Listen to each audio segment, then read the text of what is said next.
Hello everybody and welcome back to another day of Gloomhaven. Today we'll be starting with, and hopefully doing other scenarios as well, but starting with scenario 4 on +2 difficulty, continuing to play with the Voidwarden, Redguard, and Hatchet. Still at Prosperity 1.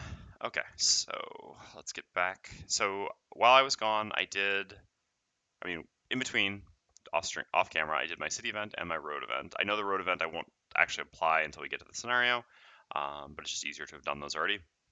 The city event, we gained 1 reputation, so we have 1 rep. I think last time we gained, 1 prosperity. And then our road event actually leads to us discarding 2 cards to start the scenario. As if the scenario weren't already hard enough. This is actually a tough one. Our first introduction to cultists. Okay, but first we get to do a little more shopping in Gloomhaven, because we have 27, 20, and 50 gold respectively. So, what can we buy? What could we buy? So ranged characters really have nothing else available except for a piercing bow, which is so crappy on Hatchet, but there's just not going to be anything else for a while that we'll probably buy this anyway. I guess it depends how quickly we get to Prosperity 2. That's really the question. And then as far as armor goes, Cloak Invisibility is obviously just much better than Studded Leather. So we'll be buying a Cloak Invisibility on both of these characters. The question is there anything else we should buy before the Cloak Invisibility on the Voidwarden? And the answer, we have all our boots, right? Well, we don't have the boots there, but that's separate. I'm doing the 2 ranged characters first. And the answer is no. I mean, theoretically, I'll probably get an iron helmet on the Voidwarden. There's nothing else for a helmet on Voidwarden, but I think the Cloak Invisibility is going to be better than that. So let's go ahead and grab those. Of course, these are broken items, but again, there's no... Like, we could just play without these as a sort of house rule, but again, I'm trying to show people how I would play an actual campaign. I think importing the... Oh yeah, I forgot I can just write.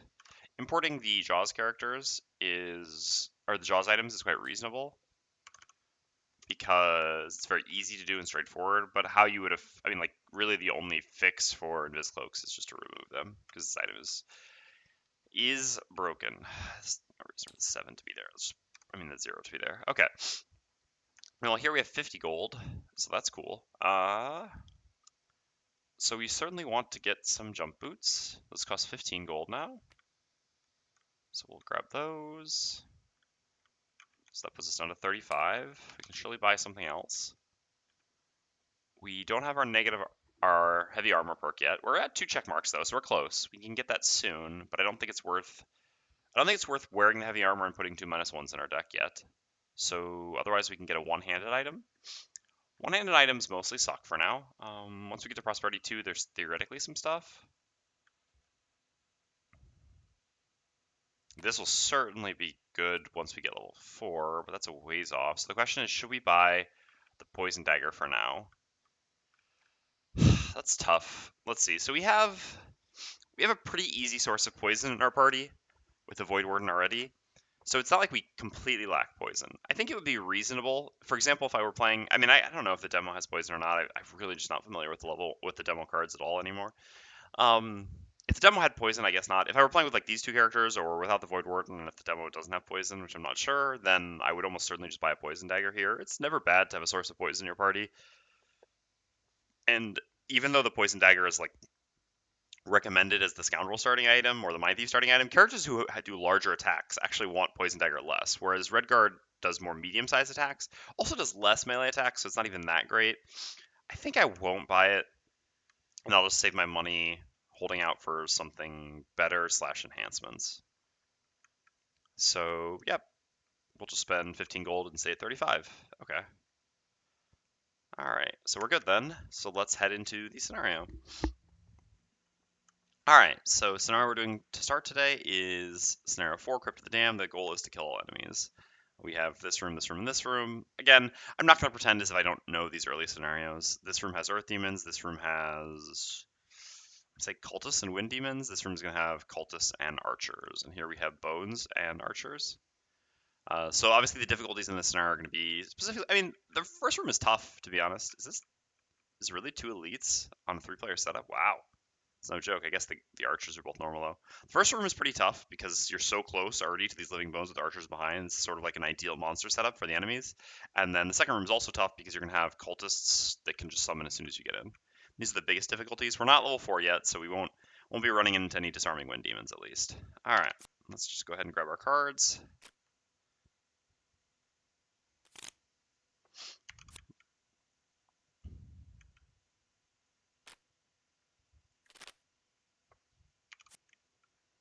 Okay, and let's see if we have any things that should really change going into here. Again, none of this stuff is really better. I guess Second Wind? What did I bring in for Second Wind? Oh yeah, I brought in my double loss. Yeah, I don't need the double loss here. So we'll cut the double loss, and we'll put Second Wind back in, just as a good initiative and a move 3. Need these other things make sense? No. Close cuts is just too low range, too risky. Not enough damage. As for here, this is not a card we get to choose from. None of these cards are bad. So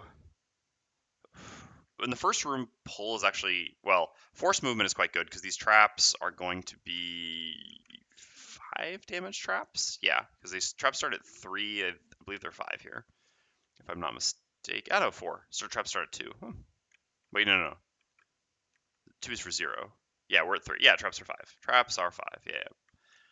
So that's obviously a lot of direct damage to these bones, or archers, depending. So force movement's definitely good here. We have some pull anyway without that. I mean, we're always going to want shield spikes, I think. Why did we cut shield spikes? Oh yeah, we cut it for our boss beating loss, precision strike, which admittedly is also force movement, which is good in this first room. So things are going to be a little bit less easy there. Again, this is compelling for that reason as well. It's never bad. I think we probably don't bring either of these. The element requirements there, it's just like we don't get to do the pulls on that turn 1. We have to do it turn 2. I think it's less compelling. Okay, so I want this. I want this. I want this. I really do want this. So this is a potential cut. This is just 2 good halves, to be honest. This top is pretty good for now. I mean, it's also just 10 initiative. This is my only easy way to create fire. I mean, I kind of just want all my cards. So rough. I mean, I guess theoretically this is also something that could be cut, but if that gets cut, that also makes this worse. Because the idea is like the light generation here goes into this. But I guess theoretically the light generation here can go into this, which is less compelling. That's only good really, again, if we do like this top and this bottom. I guess I don't need to be picking. I'm so used to doing cross-saving testing. This top and this bottom can set this up. Otherwise, this top and this bottom. But the nice thing is right now, this bottom and this top sets this up as well. So that does make this a bit more redundant. So maybe we could cut this. Realistically, this is the worst card, but it is good in the first room as an easy way to pull. Otherwise, is it very easy for us to put enemies into these traps? I mean, I guess we can run down here and we can pulling 1 into a trap here, which is already not bad. So maybe that's just fine and we just don't have to worry about this. Otherwise, if we brought that, what would we do otherwise, I guess is the question. Because then we could just use this as a bottom. We'd sort of be free to do whatever we want on top. But we don't really have anything that much more compelling to do on top, to be honest. Like, we could disarm something instead. No, this is actually just a good top to do, just doing attack 2 and 2 targets. Yeah, so I think it's just easy. Plus, this, again, just my worst card in Precision Strike. So, again, Precision Strike's great for boss fights. And can be good if the force movement is necessary. But this class is such a reasonable amount of very free force movement anyway. Like, the force movement here is so free, for example. Making an attack 3 range 2 to create an element that you really want is great already. The pull 1 is just there for free. And again, this is slightly under par if you don't consider the force movement, but 16 initiative and it's good bottom. So again, this is just a pretty free instance of force movement. Okay, as for the Voidwarden, we cut this because we wouldn't have time to use it. We generally do want to bring this early on. This is just so much healing. And what did we... Oh yeah, we brought Grasp of Doom instead, which... Grasp of Doom is not very good, so that's pretty easy. I mean, again, Grasp of Doom is specifically just going to be good in scenarios where we really need a lot of movement. This is a reasonable amount of movement for a scenario, but it's not obscene movement requirements, and Grasp of Doom is just our easiest card to cut. We really do want everything else. Okay. Alright, so that's set. Ooh, battle goals. Check me out. I'm so good at this. Alright, let's grab... It's probably easier just to turn this deck. Grab battle goals per character.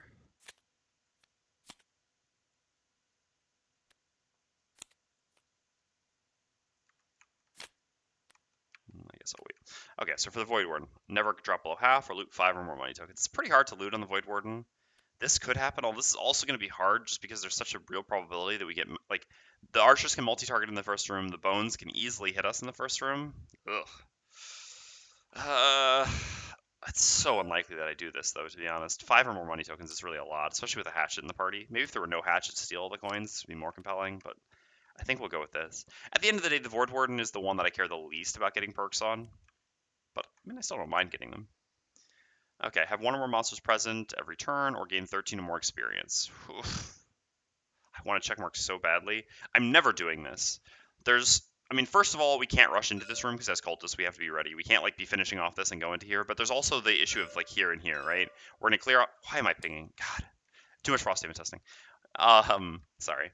This room here, once we clear it, we're gonna have to run back up to here. There's no world in which we're gonna have like 2 people down here finishing this off, and then one person who opens this. So it's like, cultists, please don't summon. So this is actually just impossible here. I mean, again, on a competitive difficulty. Oops.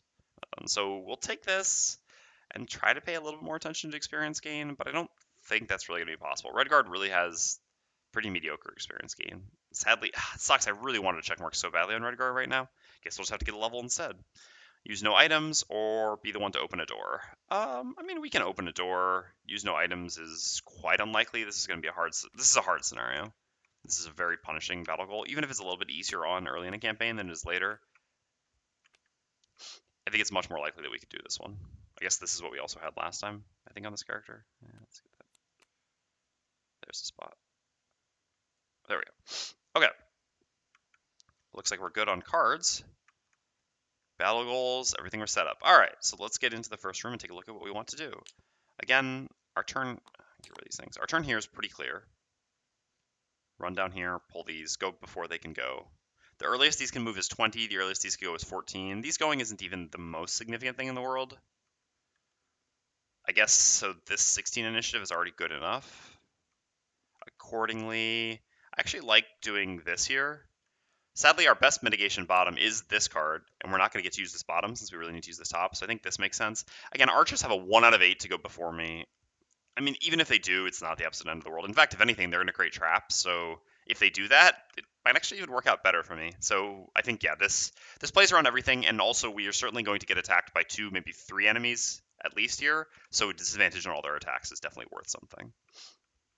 And again, 3 movements should be enough to go to where we need. Yep, 3 movements is exactly enough.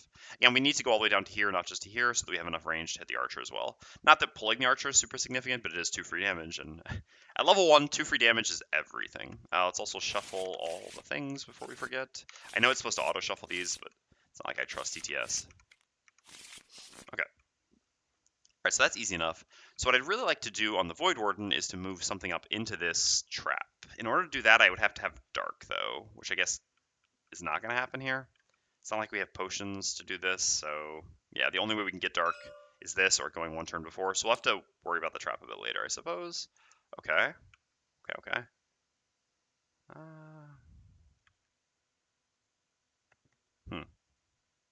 I mean, there's a world in which we could just move the red guard and give the red guard shield, maybe? I don't know.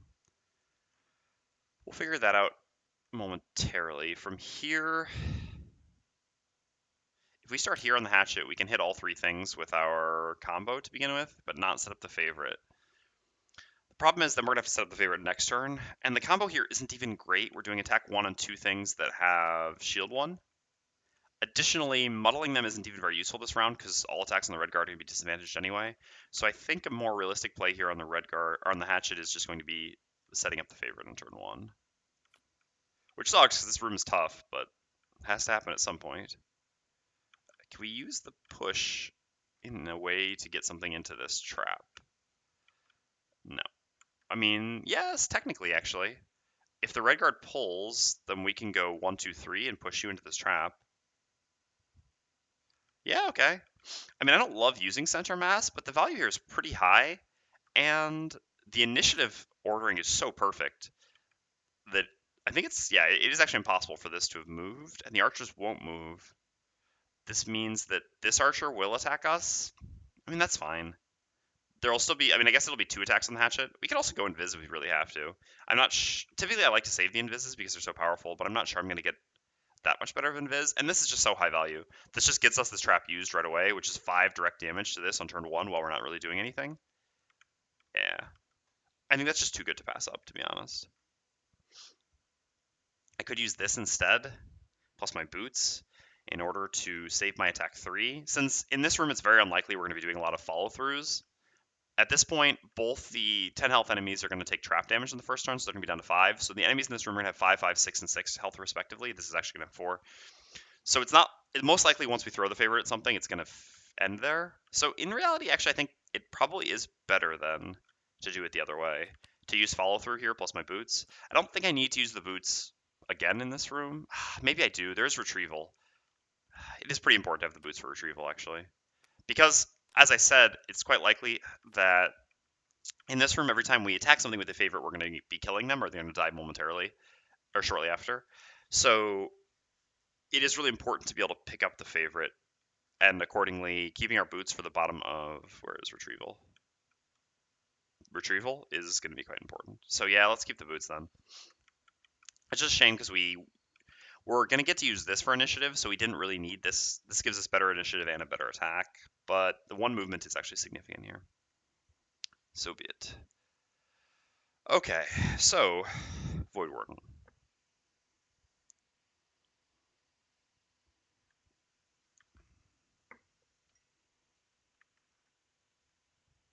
I mean, theoretically, I guess we could have used this plus the disarm to move something into the trap, but that's late initiative and just unreliable. What can we do? I mean, I'd love to set up Master Influence turn 1, but I think this is not a set up Master Influence turn 1 type room. Otherwise, I could do this to give shield to like the Hatchet, but giving shield here seems kind of bad just because we're splitting attacks. It's going to be like 2 attacks one way, 2 attacks another way. I don't really have anything great to do is the issue. I mean, I do have great things to do, but just bad initiative.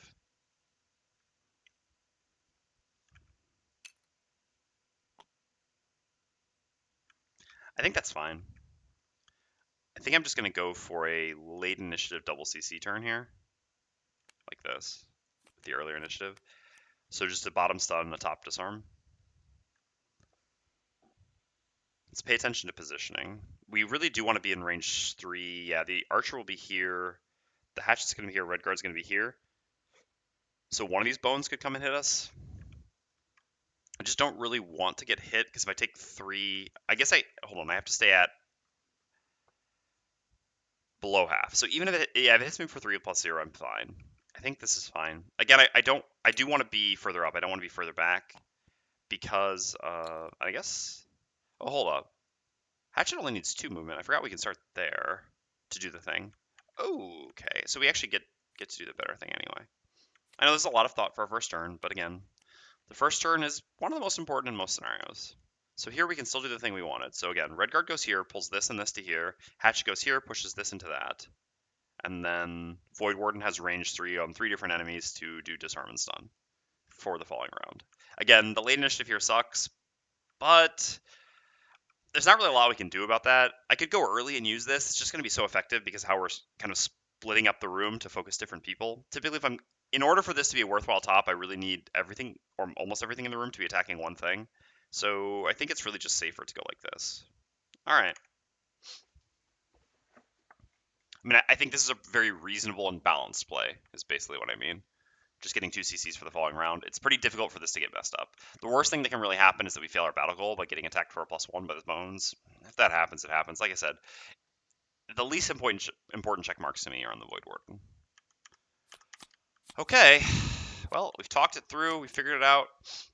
Let's put our plan into action.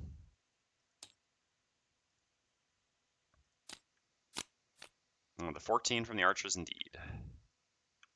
Okay. So, yeah, like I said, this is a thing. So they're going to create traps, which is good. They are not going to attack at disadvantage, which is a little bit worse, but I hope that's okay. All right, so 1, 2. Glad I didn't do the shield, too, because it would have been too late. All right, 1, 2, 3, 1, 2, 3, 4. So both of them already have range to attack. Neither of them need to move. I'll just do the attacks first. So these are each going to be attack 2s on the red guard. Red guard is the earliest initiative in the room. Yep. Okay. So 1 damage, sure, and 0. Wow. Okay, I'll take it. This is a luck stream now. What can I say? All right, let's grab some different traps. Not the ones that are already placed in the scenario. To place for them. Okay, so the first one is this one. It has to place it here or here, right? 1, 2, 3, yeah. I mean, they're equidistant from people, so we get to choose, so we'll place it here, certainly. And then this one here is going to be closer. 1, so this hex is 1, 2, well, for this hex is 1, 2, 3 away, whereas this hex is 1, 2, 3, 4 away. Yes, this one has to go here, which is not really helpful for us, but that's fine. Can't have it all, and this trap is already great for us. And these are 3 damage traps. Yeah, so if we get a +1 on this archer now, we've actually just killed the archer because of this. Like I said, the 14 was not a bad thing for us, for the most part. Well, considering how good the flips were, it definitely wasn't. Obviously, that's kind of results-oriented. But... Okay, so now we're going to do a move 3, all attacks targeting you this round gain disadvantage. So we go to here.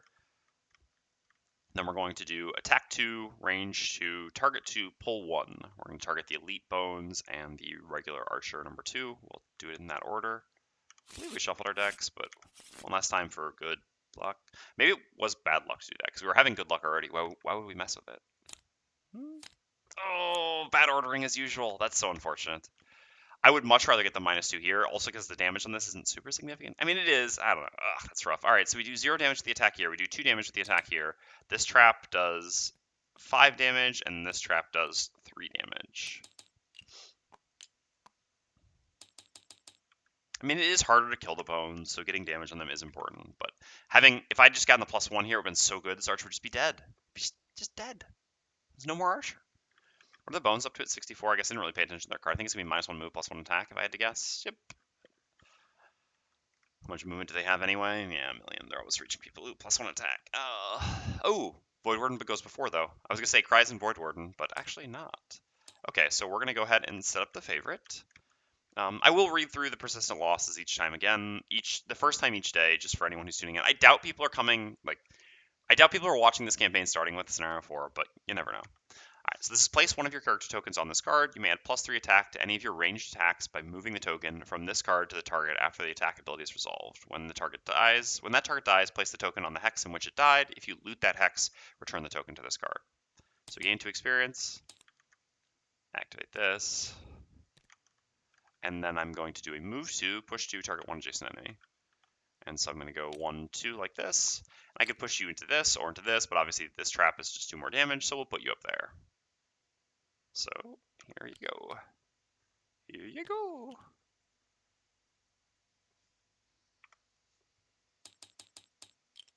Beautiful. And I definitely don't need to go invis here, since we get to disable them anyway, and then we can go early next round and just pop off on everything in the room. Okay, so Voidwarden's up next, so we're going to curse ourselves. Curses. Is this? This is the player curse deck, yes. Okay. Because we're going to use the bottom here. We're going to do stun, range 3, curse self, ignore curse instead if we consume dark. And we're going to do disarm, range 3, force a target to perform move 1. With you controlling the action, we don't have a dark to consume. Otherwise, we could put something into a trap, which would be nice. Okay, so it certainly makes sense to move the archer away from the hatchet, because next turn hatchet's going to do a 3 target attack. We can hit either this one or this one. We don't have fire, so it's not like we can do this anyway. I guess we do have twirling stabs. But we can always just... Yeah, the initiative, if we try to do the direct damage on bottom, is a little bit too bad, I think. So we're probably just going to have to move anyway. I guess the better question is... So the question is basically, is it better to move the bone? No, moving the bones away isn't going to do anything. Because, well, no, it would, because the bones won't have multi-target this turn since it'll be disarmed, so it'll just stay here. So basically, would I rather do this, or would I rather do this? I think I would rather do this, because killing the archer is going to be a higher priority. I mean, killing the archer is more likely on Hatchet next turn. With our advantage attack, we just have to get a +1 here, and this will die. We'll be hitting this, this, and this. Okay, so I'll disarm this archer. Oh, but for that reason... No, I have to hit the 2 bones. I have to hit the 2 bones. I'm an idiot. Nope. Okay, so in that case, we're going to move this away to there, disarming you, and we're going to stun you, just to blank both of our turns here. Nah, I forgot. The archers have already gone, the bones haven't. Originally, I was going to have a lot of choices for this because the bones were going to have already gone, but since the bones haven't gone yet, it's certainly better, I think, to just stop their turns here than stop next turns. Okay, especially because these turns would hurt. That's the end of the round. All right, well, we know exactly what we're doing on the red guard, or on the hatchet. We're going to do our AoE combo with Disorienting Barrage plus Fancy Hat. So as for us, we can do Twirling Stabs here, I guess, to hopefully to finish this off in case it doesn't die to the hatchet, and to get a bit of free damage here.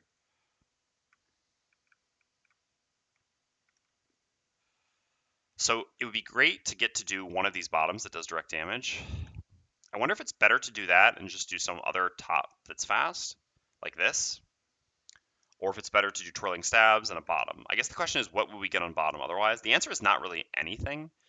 Our only bottoms with fast initiative are just going to be moves.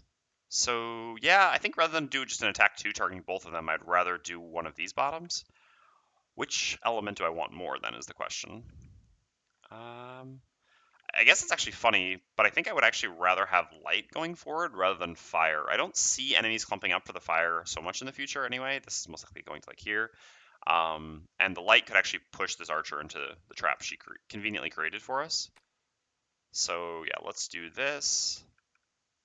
And then we're just going to do this for initiative. 14 goes faster than anything the archers can do anymore. I mean, it actually can ever do. And also goes faster than anything the bones can do that's really threatening. The worst the bones can do here is he heals himself and shields, but that's fine because we're doing direct damage to him. We'll just attack here. I mean, actually, we might end up attacking him, but still, this would also just be perfectly fine. Like, if that's what they want to do for this turn, we're going to have a great turn. So I'm not going to play around that. Okay. And as for the Voidwarden, so we still have no elements. Still wait to set up Master Influence, I think, until the room's calmed down a little bit. So what will we do? Probably just go as early as we can using Suggestion and grant an attack with Wicked Scratch, I think. Basically, the plan here, I don't know, it's pretty likely this actually dies. Maybe our granted attack should be with Gift of the Void instead then. Because the problem is, we have an attack 2 here. I guess we could just not attack there with Hatchet, but I should, because I definitely want to kill enemies. So Hatchet's going to probably like attack here, here, and here. And then Voidwarden's doing damage to both of these, and assuming the Hatchet does at least 2 damage here, which the Hatchet's attack won't be advantaged. So with our deck, it's not guaranteed, but it is likely that we should do at least 2 damage with the Hatchet's attack. Then our 1 direct damage from the Red Guard kills this, then we get to attack here with 2 damage from the Red Guard, or 2 damage from the 2 attack from this, 1 damage from us, and our attack. Both of these normally should die to these 2. So accordingly, we should just like move next to Hatchet and gift Hatchet and attack here or something like that. I wish I had some more CC available because I'd rather just CC the bones up on the top for now, but that's actually not something I can do. So I think this is the most reasonable thing we can do is just gifting an attack with Gift of the Void. And it sucks to do this without Master Influence up, but we just don't have time to set up Master Influence yet. We'll get it set up before we go into the next room. Okay, here we go. So the bones, 45 is just going to be standard action, and Archer's doing the immobilize thing at 29. Okay. The immobilize, no, it's actually not that annoying. It would be annoying if it would hit the red guard, but it won't. Oh, I forgot we have the favorite here too. I guess we can save the favorite for the gifted attack. Yeah, because Voidwarden still goes before, and we're certainly going to gift the attack to Hatchet, I think. All right, so Hatchet goes first. We're going to use the bottom of Fancy Hat, add +1 to all your attacks this round, and then Disorienting Barrage. So this is going to be attack 2, range 3, target 3, muddle. We're going to use the goggles to add advantage or to lose disadvantage, as the case may be. So the real question now is, how do we want to do this? So the most threatening enemy left in the room is this, since these should be dying. So I could throw the favorite here. If I throw the favorite here, I still have to get a +1 on this. I guess that makes sense, because if I get a +1, then Gift of the Void can go here. And if I don't get a +1, then Gift of the Void's going there anyway, and it basically ends up the same, because these really should die. All right, yeah, so let's do that. So let's attack, I guess the order we draw on really doesn't matter. Let's attack the Elite Bones, and then the other, so we'll do Bones 2, Bones 7, and then Archer 2 in that order. So these 2 will be advantaged, and this one will not. And again, I will be throwing the favorite here, which is going to be a bit annoying because it's going to be tough for me to go get it afterwards since I'm going to be immobilized. But again, if we can kill everything in this room this quickly, it's fine if we dick around for a bit. So yeah, so this is an attack 5, attack 2, and the first 2 will be advantage. All right, here we go. Come on, +1. Nice. That's beautiful. That's so good. Okay, so it's just Hatchet doing Hatchet things. So we do 6 up here, thanks to favorite, plus R2, plus the 1. So that goes there. And then here, also advantaged. Ah, crap. Drew for the wrong player. Well, curse the -1's there, but that's okay. That's not such a big deal. Muddle. Muddle goes here as well. All right, here we have neither. We don't have advantage nor disadvantage. Oh, okay. Well then. Yeah, that'll do. That'll do. Okay. So we're done. So then the red guard goes. So we're just going to make our attack on Shocking Advance. I certainly wish I hadn't pre-clicked that because that -1 that I was about to get there would have been very good for me. I guess the question is now, do I even need this bottom? Because otherwise I could move up to here to tank the immobilize, but no, because I actually want to push that in, and I do want to gain the light. So I suppose we can. Now the ordering really doesn't. Yeah, we should attack first. All right, so let's do our attack 3 immobilize here, targeting this bones. Like I said, I'd actually really like that -1, which was on top of my deck. That was perfect because I would have gotten rid of a -1. It would be exactly enough. Really my own fault for clicking the wrong button. All right, so we make our attack 3. Oh, we drew a -1 anyway. There is justice in the world. Again, anytime I accidentally draw something for someone else, I just reshuffle so that I can't know what I was going to draw, even though it kind of changes the order. I think this is just the fairest way to do things. Okay, so my attack 3 becomes an attack 2, which does 1 damage, and then I'm going to do this bottom. All adjacent enemies suffer 1 damage, and then loot 1. So, sadly no experience here. Why didn't we get the thing to loot a bunch? Okay, so 1 damage, and then 1 damage. This dies, and then our loot 1 gets us the cash. Okay. And we're done. Okay, so then next up is the Voidwarden. So we're going to do a move 3 with the bottom suggestion. Always going to here. This doesn't get us attacks. This is fine. So the real question is, which one of these do we want to gift the attack to? Like, who is it going to be easier to heal? It's going to be pretty easy to heal either of them, to be perfectly honest. I guess we don't have our self-heal anymore, whereas, I mean, we have this, which just heals ourselves. I don't know. That doesn't change too much. At the same time, this can also be used to heal the red guard. The thing is, the Hatchet's also going to get attacked here, I guess. So maybe it's probably just better to do the damage. No, but at the same time, all the damage in one place is good for us because we have a heal 5 afterwards. So sure, let's have the Hatchet pay 2 life. We're gonna put the poison. I guess at the same time, the Hatchet already. Nah, how much does that actually matter? Not so much. Next turn, the red guard's just always killing this archer, assuming we do even 1 damage here, because we can just go as early as. I mean, we can go before the archer can ever go. For example, with this. Do whatever move we want, I guess even like a default move here or default move here. And then because we created light, we have an attack 4 push. I mean, I guess technically not always dead because if we miss the attack, but this trap does 3 damage. So yeah, I think putting all the damage into one place in the Hatchet makes sense here. Regardless of the fact that like we've theoretically drawn better cards from Hatchet right now. Okay, so Hatchet makes an attack on the Bandit Archer. Correct modifier. All right. So this attack just does 4 damage. It's an attack 3 plus 1 from the poison, and we create dark. Okay, we're done.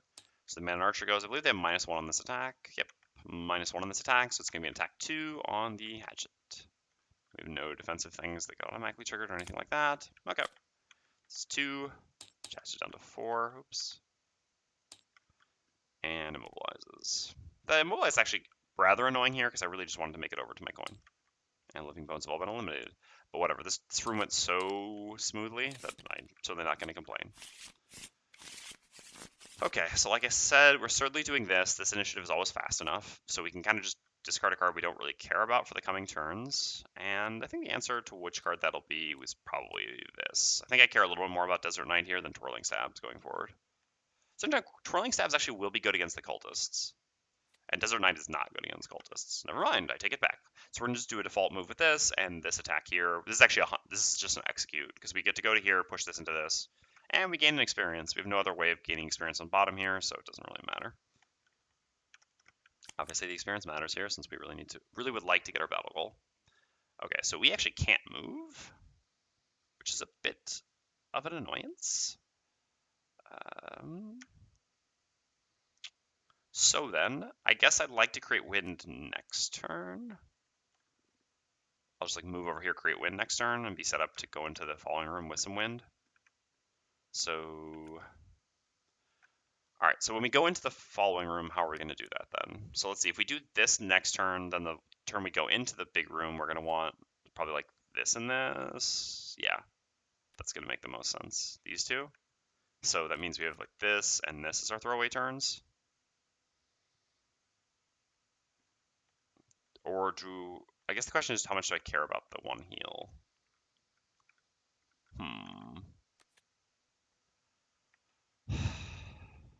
Depends whether we're, so, all right, let's see. We really need Hatchet to have the favorite ready. Yeah, that immobilize is actually really annoying. I could have tried to tank it on the Voidwarden, but I didn't want to take the risk of the Voidwarden. Like, yeah, maybe I should have.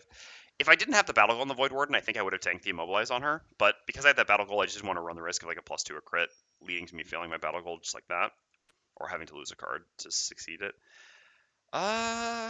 So we basically have a turn where we're going to set up Master Influence, and a turn where we get to do whatever the hell else we want. I guess. Does this help us in any way? Just gifting some movement to an ally. I guess theoretically, the turn the Hatchet goes here, we can move Hatchet back towards the door. So does that just mean we'd never do a turn healing if we do this and this for our 2 turns? Or is it better to heal? Probably better to heal. So if we're going to heal anyway, I guess does it matter when we have a move, which move 3? I mean, we have a bunch of move 3s anyway. If our plan when we go into the room is to attack with this, because since we have the guaranteed win, this is just strictly better than attacking with this. I mean, than any of our other attacks. So I guess we could just do this now, this next turn, and have, yeah, like this for movement, which theoretically could be a little bit better. Sure. So let's like throw this and this away here, I guess. In that case, so we're not moving anyone next to the door. We are going to do healing. I don't think I want to give poisons with Black Boon here. Oh, this is actually another way to gift allies movement. But again, just it doesn't work to retrieve the Hatchet. But we can use that next turn to get the Hatchet back towards us a bit better. So that's actually not bad. So we'll do this. Redguard could also use a little bit of healing here. And just sort of throw away a card that we don't really care about in the immediate future here. Probably something like this. I mean, I could attack with this here before, but... All right. Redguard's up. So we default move 2 on the bottom of Desert Knight. 1, 2 to here. We consume light. Gain 1 experience. Oh, we forgot to reset our experience things. That should have been, yeah. Yeah, it's because the like scenario 1 or scenario loss doesn't work with these characters, unfortunately. All right, here we haven't gained an experience. Here we've just gained 2 experience when we played the favorite, and that's it. And here we gained our first experience. Okay. So we gain 1 experience. We make an attack for push 1, targeting the archer. Really attack 5. Use the poison. Hate to see it. You really hate to see it. What a shame. I would have loved to have that crit the next room against the cultists. It is what it is. Alright. We're done. Hatchet's up next. We can't do anything, but we can heal ourselves for 1. Which we will do. And create Earth, which really doesn't matter. Top, we're just discarding, so they're not playing any losses here. Alright, archers are gone. Voidwarden's up. So, Voidwarden, we're just going to do a default move 2 on the bottom, turn out the lights. Just going to move to here. Because we'll let Redguard go here next turn. Oh, the trap is actually still here because we killed without the push. That's fine. Hatchet will get moved back to here by us next turn. Redguard go there. Yeah. Okay. And so then we're going to do heal 2, range 2, target 2. No additional effects here since no one is poisoned.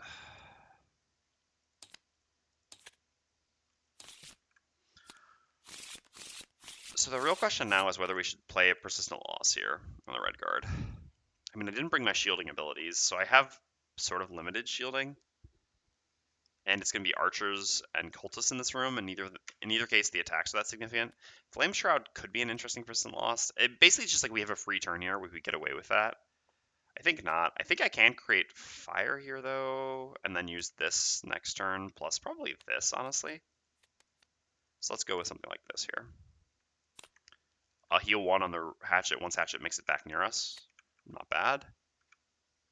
So this plus this. We need the earlier initiative because we need to move Hatchet back near us. So I guess it's actually Voidwarden who's going to be near the door. That's fine. All right, and us, we need to do a move 3. We want to save this, and we want our bigger move next turn as well. So we'll play this here. Okay. Oh, except we have to go before the Voidwarden. Ugh. Crikeys.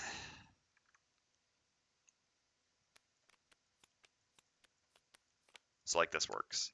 Hatchet's already in range. We heal Hatchet first. Then Hatchet goes, moves over onto grabbing the favorite, ends their turn there, grabs the favorite, and then Voidwarden goes, does a move 2, and allows Hatchet to move back here. Yes. Okay. Oop. Ugh. I pressed F, mousing over the discard thing. I've had a coffee. I have no excuse. Okay. So red guard's up first. I guess technically either of these, but healing obviously is better. So we're going to use the bottom of shield spikes to heal Hatchet for 1 and create fire. We're done. Hatchet's going to do a move 3 that creates wind. And nothing with retrieval. We go here, get both of these. Recover the favorite. And get a little bit of cash to boot.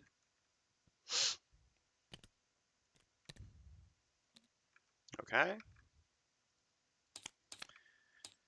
And Voidwarden's going to go. We're going to do a move 2. One ally with a range 3 may perform move 2. So we're going to go here, actually.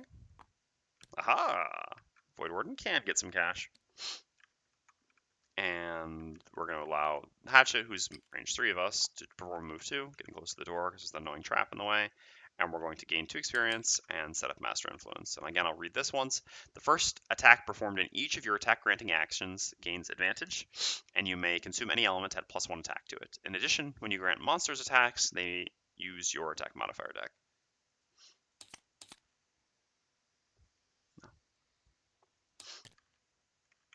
Okay. So pretty easy. We're all set up. We've got our fire. Sadly, we don't have our light, but this will still be an attack 2 on a bunch of adjacent things. Hopefully, I think probably hitting like 2 cultists for 2. It's still attack 4 for the turn while we have 1 shield to run in. And we'll also gain 2 experience this way. Theoretically, there's a world in which we don't attack, but that's fine. I'm not sure if going earlier or later is really better. Suppose we'll see. And so us here, now we can just move. Well, I guess there's an argument to using Signs of the Void just to double up on the shield on the red guard. Really mitigate a ton of damage on the red guard here. I think it's better to just attack, though, in truth. The biggest problem is that shield is useful against the archers, but it doesn't do anything against the cultists, right? The scariest thing the cultists can do is summon. So shielding up against them is just not going to be very effective. It's much more important, I think, to just deal damage them as quickly as we can. Sadly, we don't actually have an element to consume for Master Influence here, which is pretty rare.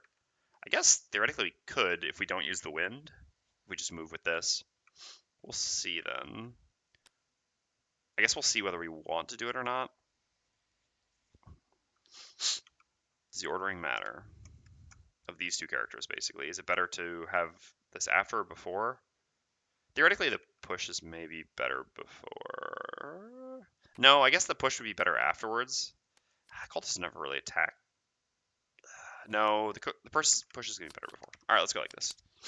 Just because cultists can't attack really later than 35, typically. Okay. So I think we're set. Sorry, nose itches, and I just need to blow it quickly.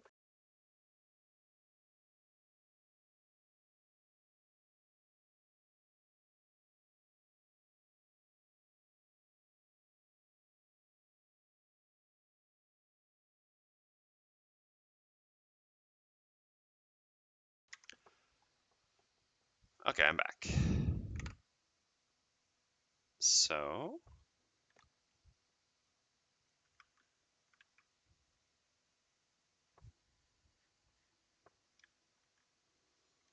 let's do it. Cross our fingers for no first turn summon. The scenario, a lot writing on this cultist flip. All right, so we're going to do a move 4, gain 1 experience, consuming the fire. We move 1, 2 onto the door. Oh my god, my kingdom for 1 additional movement. If only we'd been here, huh? Wow. What a huge difference that's going to make. Please. Okay. That's fine, though.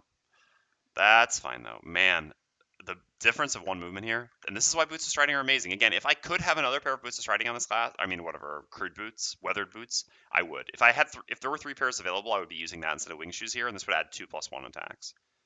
Admittedly, I could have just, was there a turn I could have moved there? Yeah.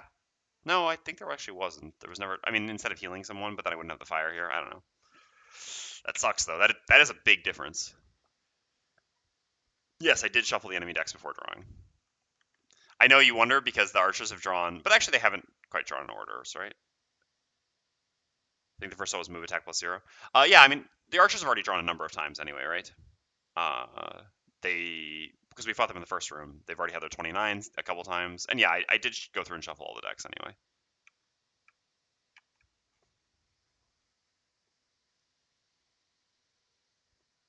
Yep, no problem. Yeah, we're into the second room now. There were archers in the first room. No worries. Good looking out, though, because that's definitely something I could forget. Sometimes I will forget that, so I always appreciate people reminding me of these things. All right. Oh, man. It just kills me. It just kills me. All right. Well, anyway. No use crying over spilt milk. So now we get to gain 1 more experience, and we make an attack 2, target all adjacent enemies, which is just going to be Archer 2 and Cultist 2 in that order. Okay. I mean, whatever. It's still a good turn. And them not summoning is still a big deal. Okay. So the archers are going now. This one's going to move away to lose disadvantage. I think they attack at -1 with this, right? Oops. At 16, I think it should be -1. Yep.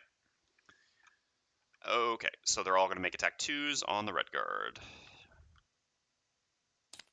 Whoa. Okay. We're using this no matter what. So that's 4. We have 2 shield there, so we take 2. Because we have 1 innate, or 1 shield from the bottom of this, and we use 1 shield there. Okay, so that's 0. Okay, alright. All good. So now Hatchet goes. Well, move 2 is never going to really be... move 2 would be so inconvenient here, so I think we have to use this to move. But I guess we don't actually have to consume the wind, is the good thing. We can leave the wind for the Voidwarden anyway. So we're going to do a move 3 at the bottom of center mass. Going 1, 2, 3. I mean, we could use our boots, but again, it's so important to save the boots for retrieval. So we move to here, and then we're going to just use the top of stopping power. Again, we definitely want to focus the cultists first in this room, generally speaking. I couldn't reach this one. I mean, all right. Technically, I could reach this one if I were to use my boots, go to here, consume the wind. I could actually hit this one and potentially get a kill on it. But I think just hitting this cultist is going to be better. And actually, it's also interesting because typically this would be a pretty free place to use the favorite, right? But after this, the Voidwarden is going to gift the Red Guard an attack 4 advantage here. So with our 3+4, normally we should kill this. I don't think it makes sense to use the favorite here, since it is actually a cost, especially because like I have to play Retrieval next turn then in order to be able to attack with it again next turn, which I'm not guaranteed to want to do. I guess there's an argument for using my boots anyway. Ugh.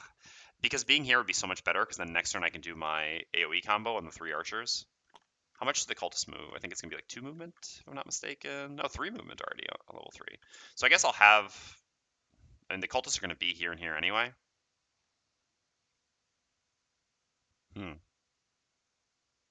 Also, there is something to be gained by pushing here. Oh, man, there are a lot of interesting decisions to be made here. No. All right, so what I am going to do, I'm going to use my boots then. This is pretty high value, I think. So I'm going to use my boots to go 1 more with center mass, going to here. And then I'm going to push this to here. Can't be pushed anymore. To be clear, we're also going to be using... I guess no, we won't use Jaws of the Lion rules. I don't know. I think we generally should... I mean, we're definitely using Jaws of the Lion rules for line of sight, to be clear, because the original rules are just nonsense.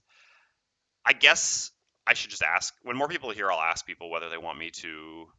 I mean, I guess this is an open call to... Since this is a video as well. If you're watching this VOD right now, and you have an opinion on this, of whether you'd like me... Because, to be clear, this... Jaws of the Lion line of sight rules are not optional. I'm sick of the ridiculous line of sight rules. We're using Jaws of the Lion rules. But the question is, should we use Jaws of the Lion push slash pull, jump, and ambiguity rules is the question. Which I think it's sort of fair to say are sort of like the updated Gloomhaven rules moving forward, but since that's not clear, I mean, anyway, the question is asked. Feel free to leave your answer either in chat now. Wait, they changed line of sight? Yes. So Jaws line of sight changed. Jaws line rules changed line of sight. Instead of being from one corner of the hex in which you are to one corner of the hex and the target is without touching a wall, it's now just anywhere from your hex to anywhere in their hex, which makes a big difference in terms of the stupid corner cases. Like the classic example, this scenario actually provides this example perfectly, is that traditionally the Voidwarden, for example, if we were standing here, and let's imagine that the red guard is an enemy, because these two really don't like each other, the Voidwarden actually does not have line of sight of the red guard here, which is of course ridiculous because they're looking right through the door at each other, right? But the reason is because the only you can't draw from this corner, this corner, this corner, or this corner because they're all touching a wall, even though the wall is behind us and it's nonsense. So we could only draw from this corner under normal rules. And again, none of these corners can reach any of the corners on the red guard because this corner here would still touch the wall right here, and this corner obviously goes through the wall. So in the original Gloomhaven line of sight rules, this is not line of sight, which is stupid because it clearly is. Updated line of sight rules from Jaws, and I think most likely Jaws forward, is that this is line of sight because I could just draw it from like here to here or whatever. So yeah. So no matter what, I'm using these line of sight rules. I'm never going back. Now that this has been changed, no one should go back. Again, whoever you are, wherever you're playing Gloomhaven right now, even if you're just playing base Gloomhaven, convince your friends this is the way to do line of sight. The old rules are nonsense. Get rid of them, throw them out, burn them. Yeah, so we're definitely using Jaws rules for that. So to be clear, I guess since I'm providing this option to everyone going forward, what are the other updated Jaws rules? So the other updated Jaws rules are that jump can, when it ends in difficult terrain, the last movement only costs 1 rather than 2. So what I mean is like traditional rules are that you jump for every hex of jump movement except the last. This just gets a little bit funky because, for example, let's imagine that there's like difficult terrain right here. I guess I can even do this. Since I'm asking these questions now, I should be pretty clear with all the questions going forward, and I'll let people respond in chat / the comments of the YouTube video. Okay, so let's imagine there's water here, and I have a move 4 jump here as the Voidwarden. I would not be able to make it to this hex because I go 1, 2, 3, but the last movement of the jump actually takes 2 movement because it's the last movement of jump. This gets even a little bit weirder that like technically even going here, if I have a move 4 jump, I could make it, but this is actually 4 movement, not 3 to go here. So this would be 1, 2, 3, 4, because the last movement of jump doesn't have jump. This is probably one of the most common rules that people misinterpreted, myself included. I probably played over 100 scenarios of Gloomhaven misinterpreting this rule. So this was just an obvious change for Jaws. So this one, again, the line of sight I'm using no matter what. These ones have less of an impact and are less frustrating. It's more just like small convenience changes. So this is why I'm leaving this open-ended to chat and comments to determine whether, like, the advantage is they're just kind of nicer rules. They're more logical, more sensical rules. But the downside is that it does technically, like, this is not how a normal campaign of Gloomhaven would be played, although I would still encourage you to use these rules yourself. So I was just going to say the funniest thing about this is I have been doing both line of sight and jumps wrong in base now for 2 years. Yep. I mean, and you see, and this is one of the big reasons why these changes made so much sense is because there's so much nonsense before, right? So again, I think it's very reasonable, and I encourage everyone to just like apply these rules, even if they haven't already accidentally. All right. So what are the other rules changes? The other rules changes will also be ambiguity. So when you have an advantaged attack and you have ambiguous results, instead of it just being the first card drawn, it is just your choice, which you get. Again, this is significant because if you flip like, a +0 stun or a +2, or let's say +0 stun or +3, and the +3 would just kill the enemy, and you want to kill the enemy, and the +0 stun wouldn't. Traditionally, you would have to take whichever came first, which doesn't really feel like you're getting the better choice always, and it just makes more sense to let the player choose. So in the case of advantage, with ambiguity, you just get to choose the modifier result rather than, with 2 results, you get to choose the result rather than getting the first one. And disadvantage is obviously still the first one, which just makes sense. And the last change is that push and pull do not have to go the full distance. You can push up to the number and pull up to the number, which this is sort of balance-wise the biggest change of the Jaws of the Lion rules.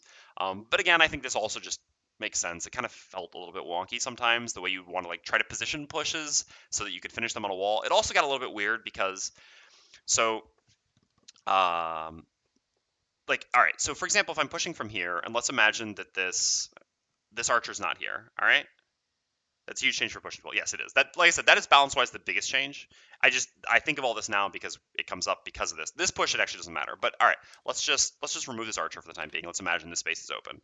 So this is where things get a little bit funky with the original rules, and is one of the reasons that the change makes sense. Okay, so if I have a push 2 here, I can stop him here because I can pretend as if this push can't continue because of this wall, even though I could actually push him here. This erratum came about because of a level 7 Cragheart card, actually, which originally, so the Cragheart card is basically, it's attack 3, push 2, and for every hex that you couldn't push someone because of a wall or an obstacle, you do 2 damage to them, which was theoretically or originally really bad because, again, in a situation like this, I would be able to push him to. He would just go to here and it would do no bonus damage. So in order for this card to actually work, you would basically need to create like a little cul-de-sac of obstacles / walls. So like you would need to have at least placed an obstacle here in this situation, so then you could push him 1, and then the second one he just couldn't get pushed anywhere, so he'd take 2 damage. But the card was errated to function differently, or the push in this case, I guess theoretically was errated to function differently, which was that here I could push him here, but then I could say that I can't push him any further because there's a wall here, theoretically assuming that the push direction goes this way or goes this way or something like that. And so in this case, he would still suffer 2 damage, even though realistically there is another hex he could be pushed to. So this was sort of a weird change that made this card for the Krieger much better, obviously, which was a good thing. So yeah, accordingly, the rules got a little bit weirder after this change in terms of push and pull, because now it's sort of like, I mean, like theoretically, thematically, you can kind of see this idea that like, yeah, I push him and then he hits the wall and he can't be pushed any further. But theoretically, he can be pushed further because there would be an open hex there.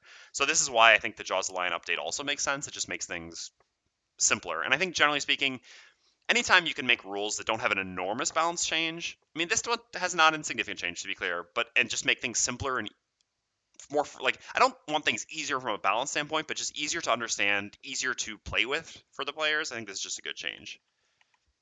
So in general, I would be in favor of going Jaws rules, but at the same time, I could understand why like a Gloomhaven purist, and again, this isn't meant to be a pejorative, would prefer to see the campaign played with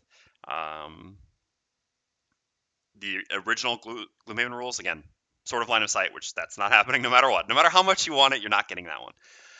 So yeah, so in chat right now we have a vote for Jaws line rules. That's what I will also, I'll throw my vote in as well. I'm also going to vote for pure Jaws line rules because I think they just make more sense. But I won't decide this today anyway. Today I'll stick with the base Gloomhaven rules, again with the exception of line of sight, which I don't think will come up anymore since we got past the stupid door. And then going forward, I'll wait to see what the comments in both chat and the YouTube video say, and if more people are in favor of Jaws rules, then we'll stick with Jaws rules, and if more people are in favor of base Gloomhaven rules, then we'll stick with base Gloomhaven rules. Yeah, that's fair. That's a fair point. That is not already a purist run. Anyway, so here we're going to push him here. We can't push him the second hex anyway, so this is fine. This is actually exactly where we want him. The advantage of pushing him here is that this cultist is going to go here, and then this cultist with 3 movement doesn't actually have anywhere to go to attack. It's not that their attacks are that significant. I think they're attacking, yeah. I mean, they're attacking for 1, and we have a shield, but I mean, there's no reason to let an additional 1 attack. I guess the argument would be that it would get an additional 1 closer to us. No, I think it'll be fine anyway. I think we're gonna get to do some good stuff here no matter what. So let's push him to there just by using our boots. Without using the element, we'll leave the element for the Voidwarden, which again is pretty significant here. And then we're going to do an attack 3 with the top of stopping power, range 2. We're not consuming the wind, so we'll just hit cultist number 2 with our attack 3. Not using the favorite here. Again, as long as we get a +0 or better, we shouldn't need it. Okay, +1 is just great. All right. I guess now he's going to die, and then I guess it doesn't change anything then, but that's still fine. If he died, it wasn't any different, and if he doesn't die, it's just better this way. Okay.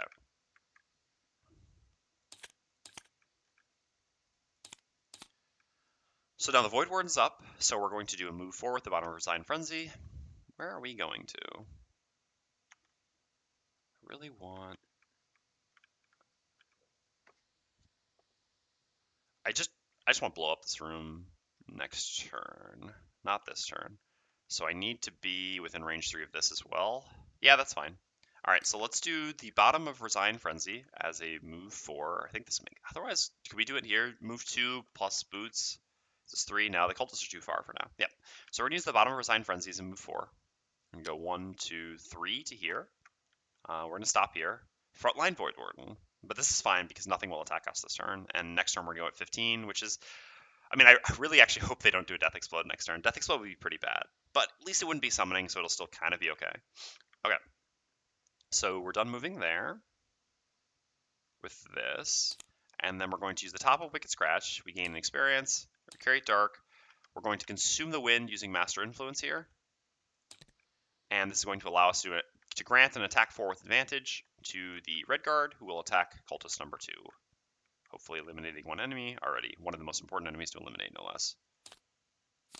Okay. And Master Influence is one hell of a drug. Alright, so that's dead. And we're done. Okay, so the Jaws, or sorry, the Jaws. I glanced at chat again, saw the Jaws Lion thing, and I was gonna say the Jaws Lion go again. 1, 2, 3. 1, 2. I mean, I could theoretically put this one here, but it wouldn't change anything because the other one can make it, so this is fine. Go like that and that, and they're both going to attack the Red Guard. They make attack 1s. Okay, 1 damage, and would have rather 0, 0 than +1, -1. He's obviously with 1 shield, but this is still fine. Okay. Oh crap! I meant to. Sorry. I meant to Stamina Potion here. The outcome of these attacks obviously didn't change anything. I had always planned on this. I just kind of forgot to mention it because Resign. That's precisely. I mean, it's kind of clear. The reason that I moved here was to make sure that I have Resign Frenzy on everything in the room. Range on everything in the room to do Resign Frenzy here, which I think is absolutely worth doing. And theoretically, I could just short rest, but using my Stamina Potion here, because again, the Stamina Potions that we're using only give 1 card. Using the Stamina Potion here just guarantees that we get this back, and we already have a good initiative to make it happen. Normally, the nice thing about using Resign Frenzy is you can have a really good initiative a good initiative relative to the Voidwarden on top, which allows you to use one of your more powerful bottoms, like the stun. But that being said, here initiative is really important against these enemies. I guess they can go. These have 2 chances to go before us, 2 out of 7, and these are 1 out of 7 to go before us. So again, this is better than 26, where I guess these still don't have any more chances to go before us, but these have at least 1 more to go before us. I'm not actually 100% sure of that. Still, I think that just makes sense to get this back. It gives us an extra turn of longevity, which is what Stamina Potion typically does anyway. And I mean, it is the best Stamina Potion can do, and it also just sets up a really good turn for us. I'm not going to be playing the loss here, obviously, because this will already be 2 losses. I'm only 11 card class. I'm not Tinker, but I think this is definitely worth playing. Again, this is one of the 2 hardest rooms in the scenario. We've already got a pretty good start by killing one of the cultists, and this one is sort of blocked in, can't actually summon. Technically, we could even block this one in, but also these archers are not non-threatening, I should say. Okay, so we're definitely short resting here. We're definitely short resting here.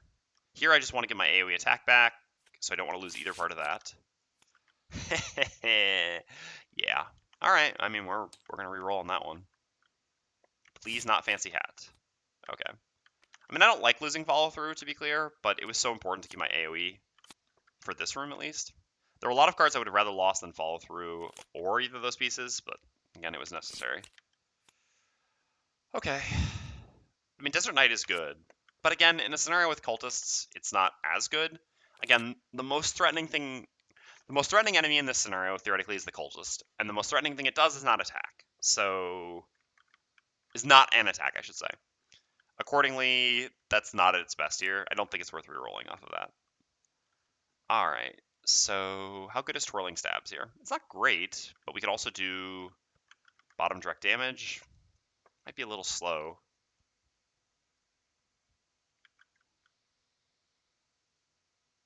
Alright, I mean, here we already know exactly what we're doing. We already know what we're doing on 2 characters. That's a given, because we just want AoE damage as much as possible here. Red Guard AoE damage here is less of a given. We don't have any elements for ourselves. That's fine. So we've got like this or this for AoE. Both of these are just going to be 2 attack 2s. This does give us 1 experience, which is not insignificant. If we use this on top, what are we doing on bottom? Because we don't need to move here. But then, I mean, like our bottom is like going to be a shield. Otherwise, if we do this on top, we could just do 1 direct damage to both adjacent things on bottom, which I think is going to be a bit better. Also, we could do the fire direct damage on bottom, like this. Again, 16 initiative should typically be good enough. I guess, again, we're not going to beat the Death Explode if they do this. If they Death Explode, we're going to be running away, so this is fine. And creating fire here is also going to set us up to do the top of Shield of the Desert next turn. I don't think going at 10 or earlier by using one of these two cards is really worth it, because that half of the card is so not good for us. And we don't really have something great. Like, we could jump past them and hit 2 targets with Swirling Sap. We could never hit more than 2 targets anyway, so it wouldn't really give us a better turn. Again, the 10 from the Cultist here is actually more painful than it typically is, so I would rather not see that. I would actually rather see them summon this turn, to be clear, than do the 10, which is not something I would say often, but we'll see. We'll see what's going to happen. Okay, well, I got my wish, I guess. We'll see how that goes. I think it should be fine. Okay, so the Hatchet's up first. We're going to use the bottom of Fancy Hat, add +1 to all your attacks this round, and we're going to do Disorienting Barrage. So this gives us 3 attack 2s. So this Cultist doesn't matter at all. This Cultist is just a non-issue. It cannot do anything here. These archers aren't moving. If they die, they drop coins. Red Guard doesn't plan on moving. So we don't ever need to kill this Cultist. And we're not moving, so we can't block this Cultist in, so this Cultist can always summon. So this, not important to kill. Or sorry, this, not important to kill. This, very important to kill. It's important to note. So accordingly, I think I will just go ahead and use the favorite here. This is also in a pretty easy spot for me to recollect. The Voidwarden can actually move this turn. She's not doing anything else in bottom but moving. So we could easily just move here with Retrieval, pick up a bunch of coins, and the favorite next turn. So yeah, we'll throw the favorite onto Cultist number 5 as our first attack. And who are the other attacks going to be on? We theoretically want to leave all the enemies alive. It's actually annoying. I guess no, we're not going to apply the muddle here. Yeah, we're just not going to use the muddle. The muddle would actually be disadvantageous for us here. We actually really want them not to be muddled when they attack, which is funny. So let's hit Cultist number 5, and then after that, killing the archers is the most important, but this archer, keeping it alive for Resigned Frenzy is useful. So let's hit Cultist number 5 and then these 2 archers. This makes sense. So we'll do Cultist 5 and then Archer 3 and then Archer 5. So the first one is getting hit with our favorite. So that's going to be attack 5, and the others are going to be attack 2. Sadly, we don't have our goggles anymore. So these are just going to be attacks normally. Okay, not bad. Okay. So this does 7. It's a funny number here, but that's okay. And this does 2, and this does 2. And we're done. Again, not muddling. Okay, so the Voidwarden's up. So we're going to use the top of Resigned Frenzy, gain 2 experience. And this is force all enemies within range 3 to perform attack 2, targeting enemies of your choice adjacent to them. Okay, so this nose is just brutal. How are we going to do this? This is, oops, where is Master Influence? Did we discard it accidentally? At some point. There we go. Oh, that's not Master. I swear I grabbed it. We did activate it, that I know. There you are. Cheeky bugger. This is the first. That's a little bit annoying because I'd really want to buff up the attack hitting this archer, but if I do that, then I'm killing this archer, which sort of sucks. So I think no matter what, we're just gonna have this archer attack here first. All right. Yeah, that's a shame. But then if we get a +1 there, it's pretty good. And it will be advantaged. So we're going to consume the dark with this. Yeah, that's better than anything we're going to do there. So we're going to consume the dark using Master Influence. So first we're going to have this archer attack here. The next thing we're going to do is like have this attack, but I don't think I have to declare all the attacks first. I just do this one first. I get to make it the attacks with all of them. So here, this attack's here. Yeah, because obviously if something dies, then it's not necessarily getting to attack. Oh, but I guess if I kill this, this is also bad because then it doesn't get to attack. At the same time, oh yeah, because then that red guard can actually hit it and kill it anyway. So I want to attack this after it's attacked, but I want to attack this after it's attacked. I want to attack, man, this is funny. Okay. So accordingly, I guess I want this to attack here first, right? It's such an interesting puzzle. This attacks here, then this attacks this. Nothing's attacking this. Yeah, no. This attacks here, this attacks this, this attacks this. This attacks this, and then this attacks this. Yes. Yeah, that's the correct ordering, I believe. Again, it's kind of wasting our +1 advantage, but I don't want to kill anything, and a +1 would kill one of these, which would be bad. Okay, so here to here first. This all uses our modifier deck. It's actually not good because we have a curse in our modifier deck, but unfortunately this is not optional.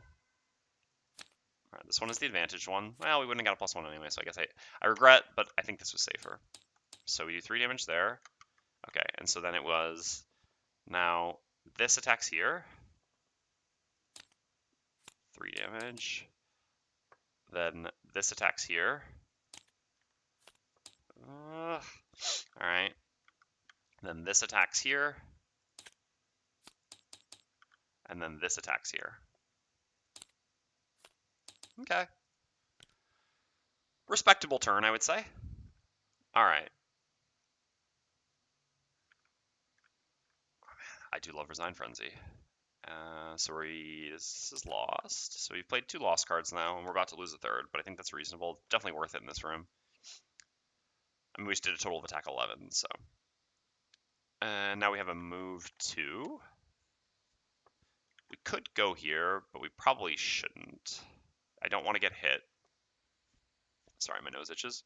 I mean, these should be dead. I think I'm just going to step back to here. I think this is reasonable, and there's nothing else to use. Okay, so then the red guard goes. So now we have attack 2, range 2, target 2, pull 1. So I should always be hitting these 2. The good thing is, even if I miss on one of them, I can pull it here and execute it afterwards. Oh, but no, I don't want to pull these. I guess the only one I can pull is this one. It still makes sense to hit these 2 because even -1s kills. And again, this one actually can be pulled. I can't pull this one because if I pull this one, this gets to summon, which would be bad. All right. So I just have to hope to at least kill this one with the attack normally. And this is just a little bit too greedy because here I would need a +0. And again, it just makes sense to try to eliminate attackers here. So let's do 5 and then 3, I guess. Hopefully this is the right order. Okay.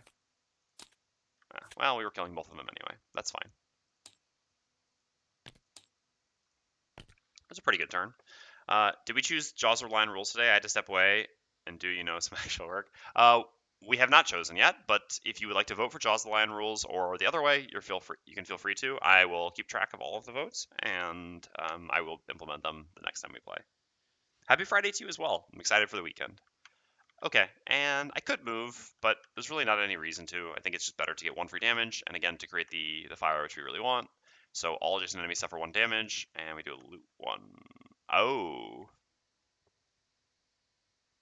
Loot actions, I imagine, are optional. So, yeah, let's not do that. I have to imagine that loot actions are optional. It's actually something I've never had to think about before. I mean, any action except negative actions is optional. So, and I don't think loot actions would ever be considered a negative action, even though here it is actually technically negative. All right, so 2 more votes for JOTL, so we're at 3-0. All right, so let's do 1 direct damage to you. Create fire. And not loot. All right, so then the cultist goes. So he can't summon because there are no empty hexes adjacent. Oh. Huh. Well, fortunately, actually, I forgot there is another Jaws of the Lion rule which is significant. But fortunately, we haven't adopted Jaws of the Lion rules today yet. Sweating intensifies. Another Jaws of the Lion rule is actually that coins do not cause. It's annoying that goes through. Coins don't cause a hex to be non-empty. So he would actually be able to summon here. So this doesn't actually exist in Jaws Lion. It just is a rule for spawning. But this actually is an update to Jaws Lion rules as well. Fortunately, we're not using those today. Like I said, and to be clear, I did already say that. That's not me waffling. I said the only thing we would be using today is line of sight. But this is fair. If we go forward with Jaws Lion rules, I guess we'll have to take the positive and the negative. And to be clear, this is a big negative, actually. Doesn't this rule make the game more difficult? This rule makes the game a lot more difficult, to be clear.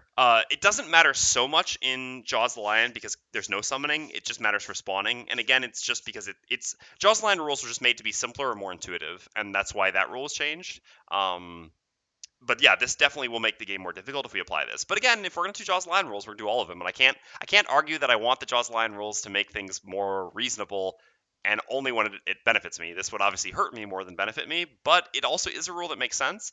And if you ever play summon classes going forward, this is a rule you really should apply, because coins blocking your ability to summon is really frustrating. Wait, what's the real rule? I thought it was a bug in Gloomhaven Digital. Oh no, it's the real rule is that you can only summon, or spawns and summons can only happen in non-empty hexes, or in empty hexes, sorry.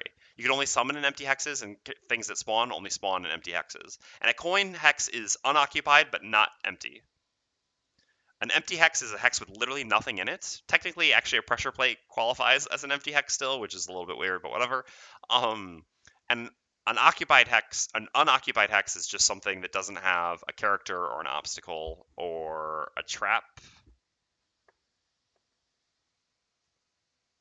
I think traps are occupied. Actually, I'm not even 100% on that one, but yeah. Anyway, so yes. If we adapt Jaws Aladdin rules, we'll have more difficulty dealing with things like cultists and oozes, which it's not like they weren't already hard enough. Okay. So here the cultist does not summon at least, and just suffers 2 damage. And then the archer goes, I believe he attacks at +1 here. Yes. So he's going to make an attack 4 on the red guard. Okay. So take 4 damage. That hurts, but fortunately we'll have some healing at some point. So you're against Jaws rules, okay? It's actually... Let's just get the piece of paper going. I was like, yeah, I'll keep this in my head, but as the day progresses, I know I'll forget. All right, so this I don't need. Right now, this I need.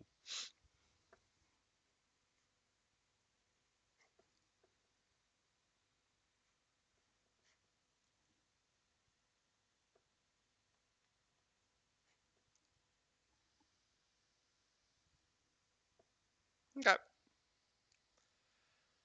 Again, for anyone who's watching the VOD on YouTube, you have until next Friday to vote. So I'll tally all the results, I guess, next Thursday, and that'll be just what we apply going forward. Okay. Well, I mean, it was a pretty good turn. Obviously, it cost a lot. The Voidwarden's already played 2 losses, but, I mean, we're still 1 turn ahead of the Hatchet and Stamina, so we're doing all right. We have the big exciting turn here. I think the Voidwarden can get away with a long rest here. It doesn't actually give us anything back, but it does allow us to sort of prolong the scenario a bit. At the same time, that's kind of stupid, because I actually just I would like to spend some time healing. I have things to do, and the long rest literally gets me nothing except going slightly more slowly and choosing a card to lose. Ooh. I actually really don't want to lose that, because my plan is to do the poison heal on the red guard, but I suppose we can just remove the poison from the poison heal on the red guard with the bottom of care package, or the top of care package theoretically, so I think we'll lose this. There are certainly worse cards to lose than that. Even though it does, losing that conflicts with our immediate plans of doing some healing. Okay, so yeah, red guard has things all lined up. This, again, they're next to each other. We have the fire, so this is going to be attack 3 on both of them. We just have to go to there. We can go to there with more or less anything. 10 initiatives already earlier than they can act. I definitely want to save the self-healing, I think. So what is a card we don't really care too much about going forward? I guess I kind of want healing and movement. I really don't care about this going forward. Probably the least important. Sucks, because this would actually give me 1 experience. Maybe there's a consideration for doing that. Either way, I can play these 2 cards, and I can do 1 to move and the other 1 to do something else. We'll see what they're up to. Okay, so I definitely want to save this 1 heal on bottom. I can go pick up the favorite here by just doing a move 1 loot here. That means we'll get most of these coins. This coin we can get when we go from room to room afterwards. How do then? So what do we attack with? I mean, do we even need to attack is the question. And if we need to attack, what would we be attacking? It's better to have it range 3 on our attack then, because theoretically either one of them could not get killed. And hopefully not more than one of them. So do spawns not spawn if the hex they're supposed to appear on is occupied? Example, Inox encampment in the previous scenario spawn doesn't move. If so, does that makes the difficulty of the scenario that reduces? We always put in the no spawn is different. Spawn will go in the closest unoccupied hex. No, sorry, the closest empty hex, not unoccupied. They spawn in the closest empty hex. So spawns will still find places to spawn. To be clear, it doesn't really matter. This rule for spawning, like this rule doesn't prevent spawning, it just changes where spawns spawn. But yeah, No. So it doesn't actually stop them from spawning, to be clear. It just like the way the rule of pack spawning is just to make it a little bit less nonsensical. The fact that things won't spawn where coins are, it won't affect the difficulty of spawns. So I mean, for the most part, it shouldn't have a meaningful impact on the difficulty of spawns. They will still spawn just in the closest empty hex. Yes, it is. The Inoxian encampment is a very difficult scenario, without a doubt. Without a doubt. Early Gloomhaven does not pull any punches. To be clear, scenario 1 is easy. Although for new parties, it's definitely not. Still, like I said, my very first time playing it, I lost. And then after that, you get like a pretty RNG heavy, pretty tough boss fight. You get an Ox encampment, which is really hard, and you get this, which isn't always going to be hard, but can certainly be very hard with cultists if you're not prepared. Okay, so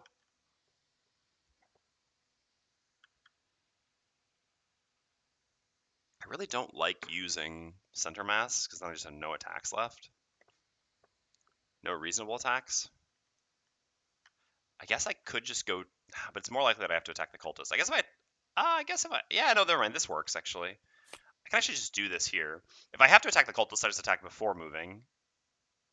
No, the problem is if I have to attack the archer with this. I guess if I have to attack the archer, I can just use retrieval as a default move, go there and hit this. So it's in that case, I should probably just play an earlier initiative here, since I can just move on to the favorite. It makes me move one further though. Do I have enough move 3? Yeah, I've got 2 move 3. Actually, I've got 3 move 3s after that. So this is actually better, just because we get earlier initiative, which could matter.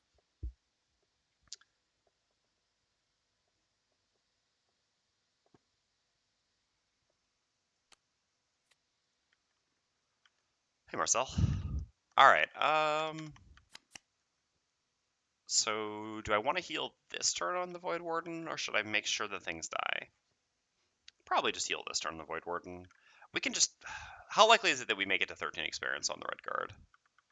With 3 already gained, extremely unlikely. Extremely unlikely. So I think I'll just do the safer play of using Shield of the Desert here, not Twirling Stabs. And accordingly, just abandon getting that check mark, which sucks, but it is what it is. In that case, I don't think... I mean, we shouldn't need help killing both of them. We're making an attack 3 on something with 2 health and 3 health, and then we have another attack 3 to follow it up, so normally they should die. Accordingly, we can just go ahead and start a bit of healing. This is range 3, if I'm not mistaken. Yes. So what do we do on bottom then? We could even just do another heal. This would top up the Red Guard completely. It's not a bad idea. I don't think there's anything else we really need to do. We could strengthen someone, but strengthening someone for next turn doesn't really matter. We didn't create Dark last turn anyway, so it's not like we could just like get a free curse or something. Yeah, let's just go ahead and do this. Alright, here goes. Cultist at 10. Alright, well, hopefully we kill the cultist with the Red Guard's turn. Now we're definitely using this. Okay, so we're going to use the bottom of Twirling Stabs as default move 2. I guess? It is really important to kill the cultist here. Is it not better to just attack the cultist twice? This also gives us an experience. Yeah, that's actually got to be better. Not killing the cultist would be pretty bad, letting it death explode. Alright, so let's actually just do that then. Let's use the bottom of Twirling Stabs first, because this will give me experience. I know that this could kill, and then, like, if my top kills, then I can move and grab a coin or something like that, but there's still a chance for the experience play. So let's go ahead and start with the bottom of Twirling Stabs, Consuming Fire, gaining 1 experience, and we're going to do an attack 2 wound, targeting cultist number 6. Again, adding the wound isn't actually significant at all, it's just for experience, because I don't want it to die to wound, to be clear. Okay, that's fine. Now we just have to not miss on this next attack. Easy, right? Okay, and then we just use the top of Shield of the Desert as an attack 3. Perfect. Cultist is dead. Before being able to death explode. Alright.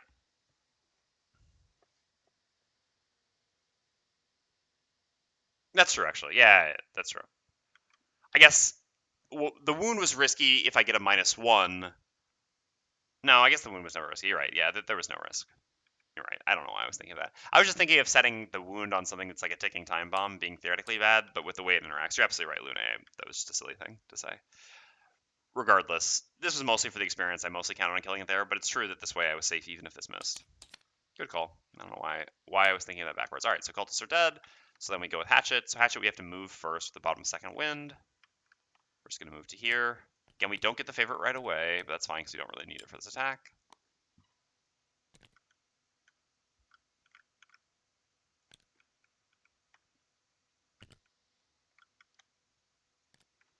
And then we're going to do an attack 3, range 2 with the top of stopping power, targeting the remaining archer. Gosh darn it. Well, this time I actually did myself a favor by doing that. I don't know why I keep thinking that this is the second player. I think it's normally because when I play other things, like when we play Frosthaven, if we do 3 characters, we do here, here, here more often. So this is like the second character spot to me. I don't know. I don't know why, but anyway, we get a crit. What level is your character? Level 2? Or no, my character's still level 1. We have enough experience that there's a chance we could level up after this. Yeah, we should. So 40, 31, and 32. So, well, Voidwarden should level up after this, and the others probably could. Hey, streamer, I heard the chest in the scenario is really good. You should open. Yeah. There is a good chest in the scenario. I agree. Oops. Try to click the defeat. There we go. Okay. Arch is done. So Voidwarden goes, and we're going to do... Should we remove the poison? No, I mean, it doesn't change anything, because the Redguard can just remove the poison himself. All right, I'm just going to do a heal 2 and a heal 5 on the Redguard. Healing for 8 total and poisoning him. The healing comes at a price. Again, in the past, when we've played Gloomhaven, I've tried to pretend as if I don't know what it's in. At this point, I think doing this playthrough, I'm kind of past pretending I don't know stuff that I know. Especially after playing Jaws, which... The whole pretending you don't know stuff that you know thing really got to me. Alright. So what are we up to here? Oh my god, all this loot. Did we play Retrieval? We didn't. Eyes light up.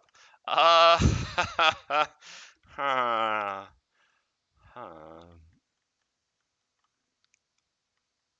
god. It's just so much gold. Hatchet is a better damage dealer and a better looter than Scoundrel. With one more card. Not really, because you have to play the persistent loss, but still. Poor Scoundrel. More like poor overtuned Hatchet, but or poor other Jaws line characters with overtuned Hatchet. Does creating the light on this do anything for us? No, we're not using the light next turn. Is it likely that we can go in? I mean, I think we do want to go into the room next turn. I'll try to get these coins at some point. What's the best loot card in the game? I don't know. It's a good question. Relative to the levels, I mean, there's another class. I don't know. This would be too spoilery to talk about, I think. The best loot card in Jaws of the Lion, based on its level, is certainly Retrieval. The best level 1 loot card in the game is not Retrieval, actually. There's someone just has something better, but still, yeah. Anyway. Okay, so is it better to save this the turn we go in? No, it's probably better to use this the turn we go in then. Or even this? No, because we create light the turn we go in, then theoretically we can turn around and next turn do this. So how much movement? I mean, how much movement do we need to get next to the door anyway? Well, it's actually just 3 movement anyway. But I guess if we go down here, then Hatchet can go here. Yeah, that works. That does work. I'm going to use this here. Hatchet can actually remove the wound from me anyway, but I do want to gain experience. There's just a way to gain 1 for experience. Doing this, and so the next turn we go in with like this and this. I guess then we're critting light anyway. This is fine. This is just the best way to maximize setting up. Our level 9 characters have... Yeah, everything of base characters is spoiler free. Feel free. Best loot card is Cold Fire. In a way, this is true, because it is the best card that has a loot action on it. Alright,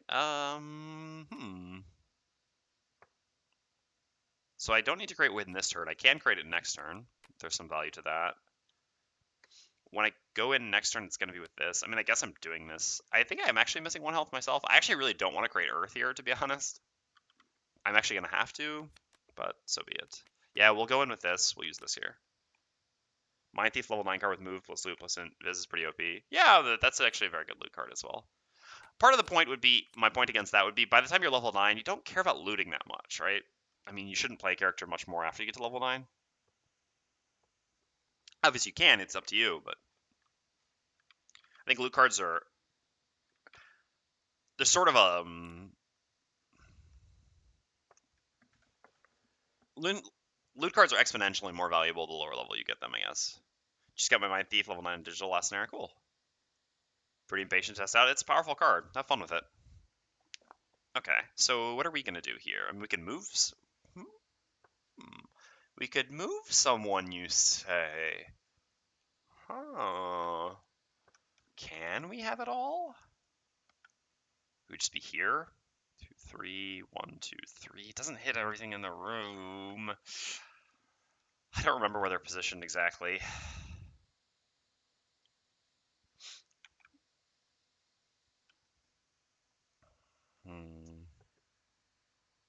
We don't really have anything else to do here anyway. I guess since we don't have to move, we could certainly do this to strengthen someone for next turn. Just like throw away a card we don't really care about. I guess we won't. Oh, but this is actually a card we do care about in the next room.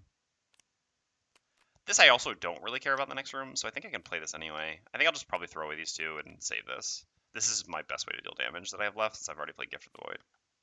So keeping CC, that, and early initiative definitely makes sense. I guess we're not going to need movement that much in the room, so maybe the early initiative... No, 15 and 23 is the same against Earth Demons, and this is going to be useful for other reasons. Okay, so does that mean we could get away with doing the looting? It's annoying that we don't have our boots anymore. I mean, we can't not get away with the looting.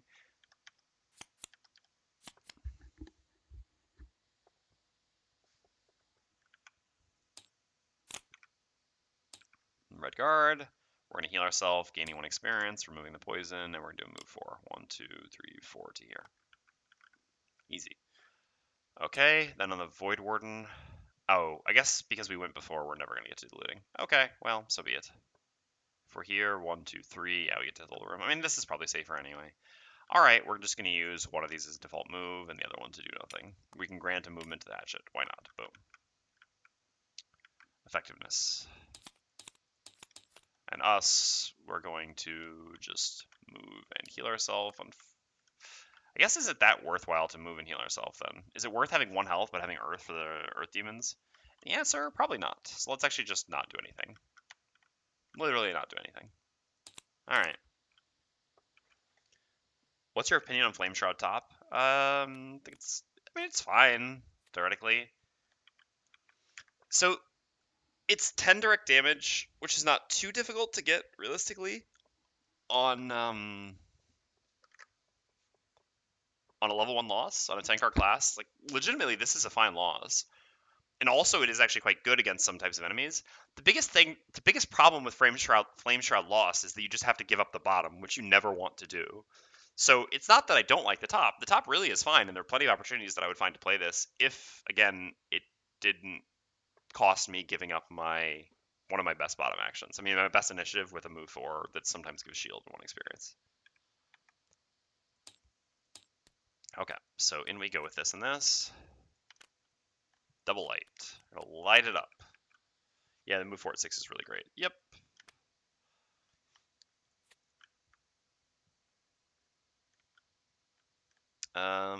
There's an argument for wanting to create the wind later so that they can't use it, but if they use the wind, they're actually going after us anyway, so it doesn't matter. So I guess this won't be good here because we're going to try to not be adjacent to the Earth Demon or Earth Demons because of the immobilize. So why don't we just move in and do this? This is going to give us bad initiative the next turn, but I don't know, 15 initiative against Earth Demons is still fine most of the time, or a fair amount of the time. And we'll try to disarm one of them maybe for the next round as well by going later rather than earlier. I think this makes sense. Because again, if we're going to immobilize and they're going to be kind of far from us, it's not sure that the disarm this round will be useful, whereas it can certainly be useful next round. Okay, so Redguard goes in first. We're going to do a move 3 with the bottom of Shocking Advance. Oops. 1. Oops. So it is 2. 1 elite, 1 regular for a 3-player party, huh? No joke. So by the way, how do you feel about the second lockdown? I don't know. I don't care too much. I mean, it's annoying, but I mean, I'm not going to blame. I understand why they do it, so I understand why they think it's necessary. My wife is pretty tilted that Uh, the tobacco place, taba. So these are like, I don't know, taba is not really something that's easy to translate into English. It's like a tobacco store, but it's a little bit more than that. But that these places, I mean, tobacco store is kind of, I don't know what you would call them in English. I mean, again, they are tobacco stores, but they're more than that. That these are considered an essential service, so these remain open, but that bookstores aren't.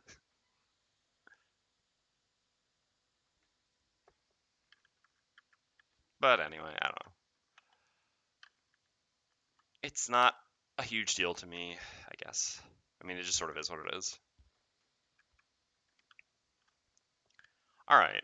So we're going to make an attack 3, range 2 immobilize, creating light, targeting the elite Earth Demon because it hits for more, so I'd rather it not attack. Seems like a reasonable plan.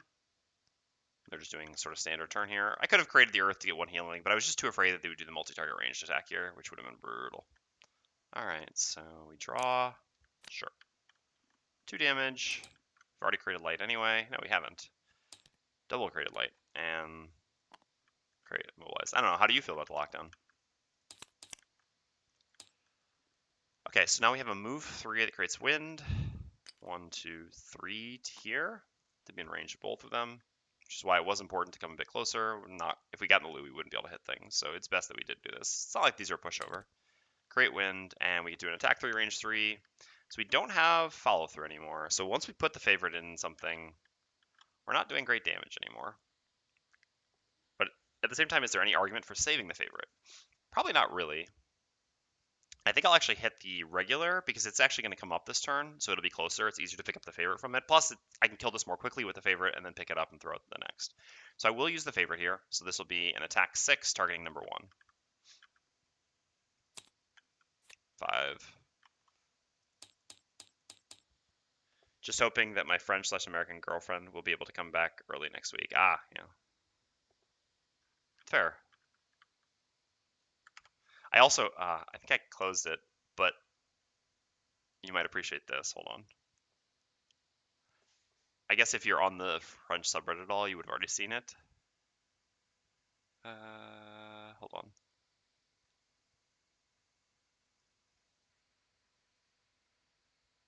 Mm-hmm.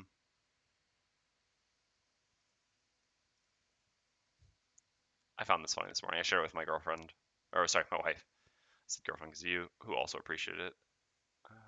Man, I am not doing a very good job here.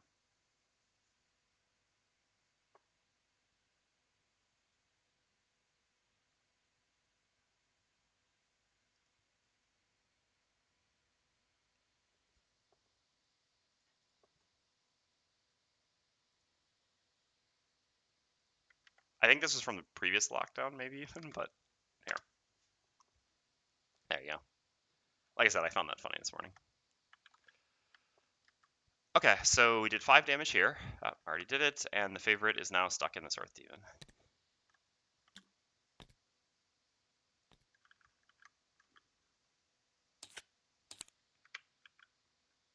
Okay, so now the Earth Demons go. The Elite is immobilized, can't do anything. This one comes up to here. They create Earth. Love, because it's scary. Yeah. Can I get a French translation? Sorry, yeah, sorry, it was just for the French one. So, well, it requires a bit of context. The sign says will have stayed locked up longer than Balkany.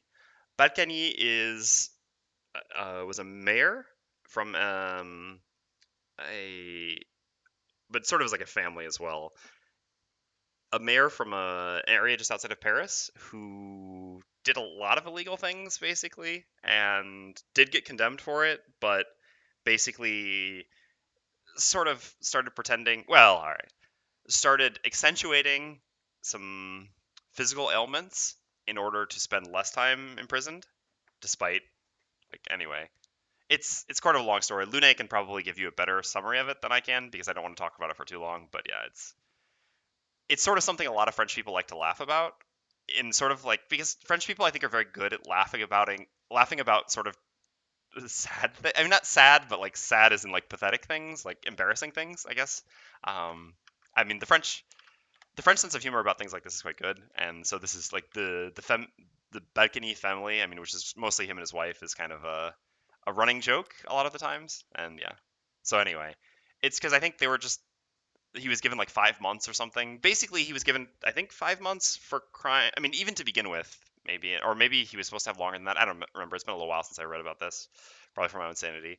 Um, it's sort of another situation where like if a normal person had committed these same crimes, they would probably be in prison for a while, but you know, that sort of thing.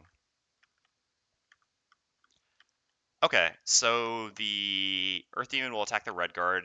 There's no innate immobilize on regulars, just elite. It's at this level, so it attacks. +0, I think it hits for 4? Ah, no, only 3. Come on. What's that?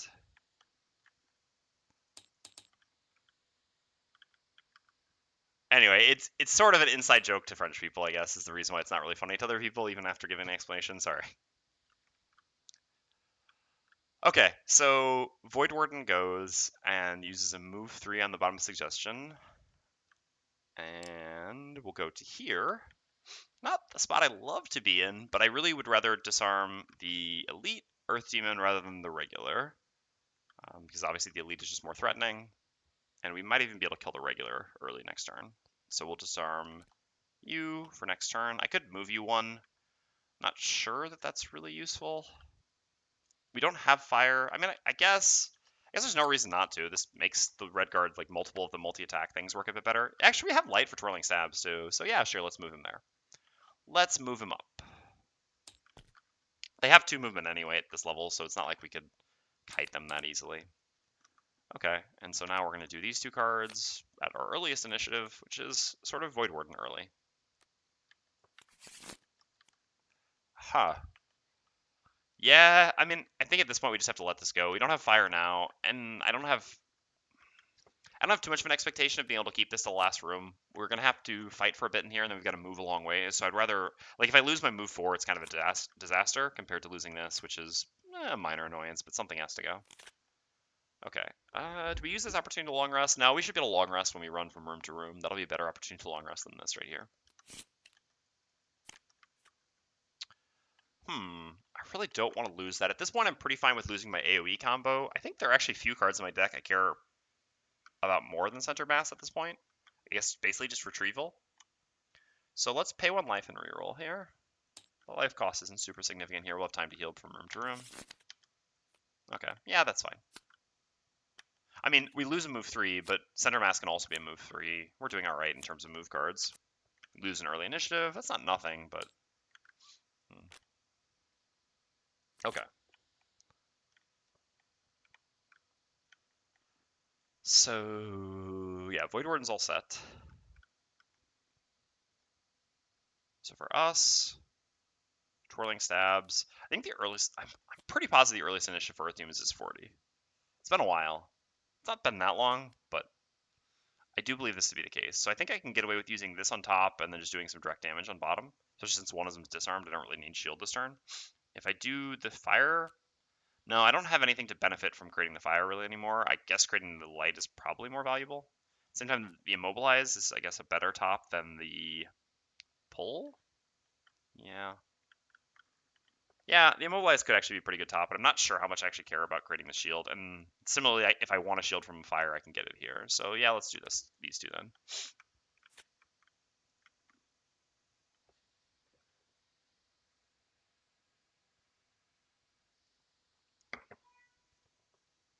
Okay.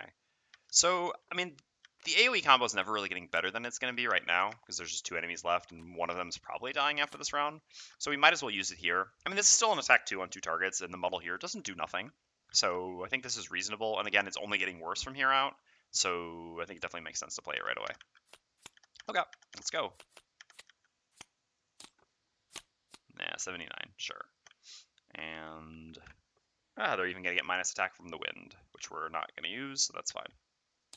Okay, so we're going to same old. Add +1 to all our attacks. Attack with disorienting barrage. We'll attack number 1 and then number 2 in that order. Okay. Okay.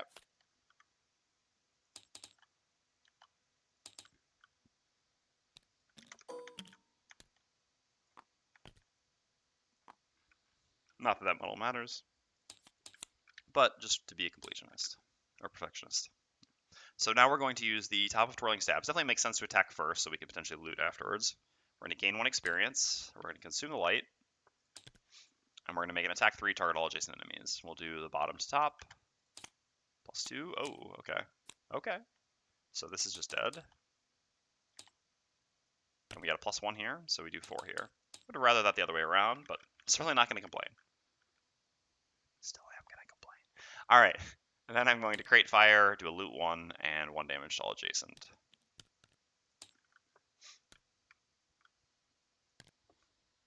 Morning, Gripeaway. How are our jaws performing? Hey, Dwarf.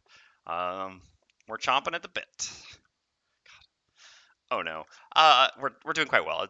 We've really just cruised through this. Oops, cruised through this scenario thus far. I mean, we got lucky. We had turn 1 in this room where the cultist didn't summon, and then turn 2 we were able to use Resign Frenzy to just basically blow up the entire room.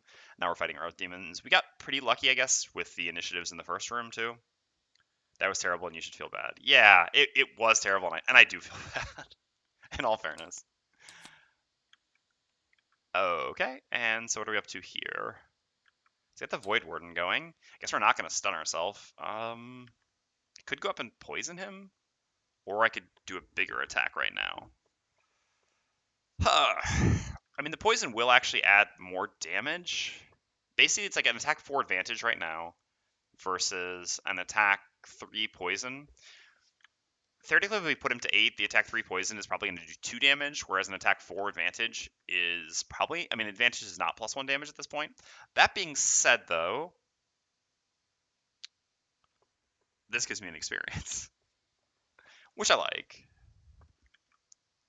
I do really want to level my characters as much as possible, so I think I'm going to do that. It also allows me to long rest because I'm not going to be next to the Earth Demon. I really don't want to get like smacked by him. They only have 1 target adjacent, I think, but still. Okay, so let's go ahead and just do this. Gain 1 experience. We're going to gift the Red Guard an attack. We'll consume, doesn't really matter which element, one of these elements to add +1 attack and advantage. Red Guard goes. Man, Red Guard's just tearing it up on those flips. And we did get a +1 in the end, so this becomes an attack 5. Very respectable. And then we're going to have a default move 2 with the bottom freeze the soul. Definitely not going to stun him. He's already disarmed. And I think I'll actually just start moving towards the next room and let my allies clean this up so that I can long rest afterwards. Yeah. So we're actually going to do a default move 2 plus use our boots since we're going to long rest anyway. The 1 free movement. The boots are just 1 free movement here. Okay. And we're done. Earth Demon goes. Loses this and this. Okay. So we have retrieval. So I can get this. I don't think I want to put the favorite back in him, but I'll probably just go to here and do this because my plan here is going to be to mobilize him. We should not need to worry about that. Like, he should die here, but you never know. We have fire. Yeah, I can gain experience by using the fire for this. I guess, yeah, actually this makes sense then. I can just do my melee immobilized attack and then run really far away to gain an experience. Again, I really want to gain experience on the Red Guard whenever possible. Lets us get towards the next room, and immobilizing him means that unless he flips the range attack, he shouldn't hit. You drew Red Guard mono... Yeah, no worries. This is a mistake that I have also made. Okay, and so for the Hatchet, we do have to go pick up our favorite, so we can do it with this. And I guess we can even just attack with this here, because we'll be in range 2, and this is kind of our worst attack. And this also lets us keep our bigger movement for afterwards. Okay, this makes sense. And long rest here. Start round. No ranged attacks. Okay, alright, well, we gotta kill him now. We do need to kill him. That's worse. That is definitely worse. Okay. Well, fortunately, we go here first. We're gonna make an attack 3 with the top of Shocking Advance. Immobilize, targeting him. Okay, that's good. It's good. And then we're gonna consume the fire with the bottom of Flame Shroud just to gain 1 experience, making our way to 13. We'll see if we can get there. I would love to get there. I'd really like to be wearing heavy armor. Well, light hide armor is sort of not even heavy armor. Heavy-ish armor? Heavy-esque armor? Okay. 1, 2, 3, 4 to here. Oh, darn, there's a chest in there we totally forgot about. How could we be so foolish? Okay, so now we're going to go on the Hatchet. We're going to do a move 1, loot 1. Now, this is where it gets tough. I think... All right. So we could throw the favorite. It's time to take a look at some odds, right? What have we flipped this far? A perfect distribution thus far. All right. A perfectly balanced distribution, I should say. So we have 4 -1s, a -2, and a miss. So 6 possibilities not killing. But the miss, it doesn't matter. So we have 5 possibilities where the favorite changes something.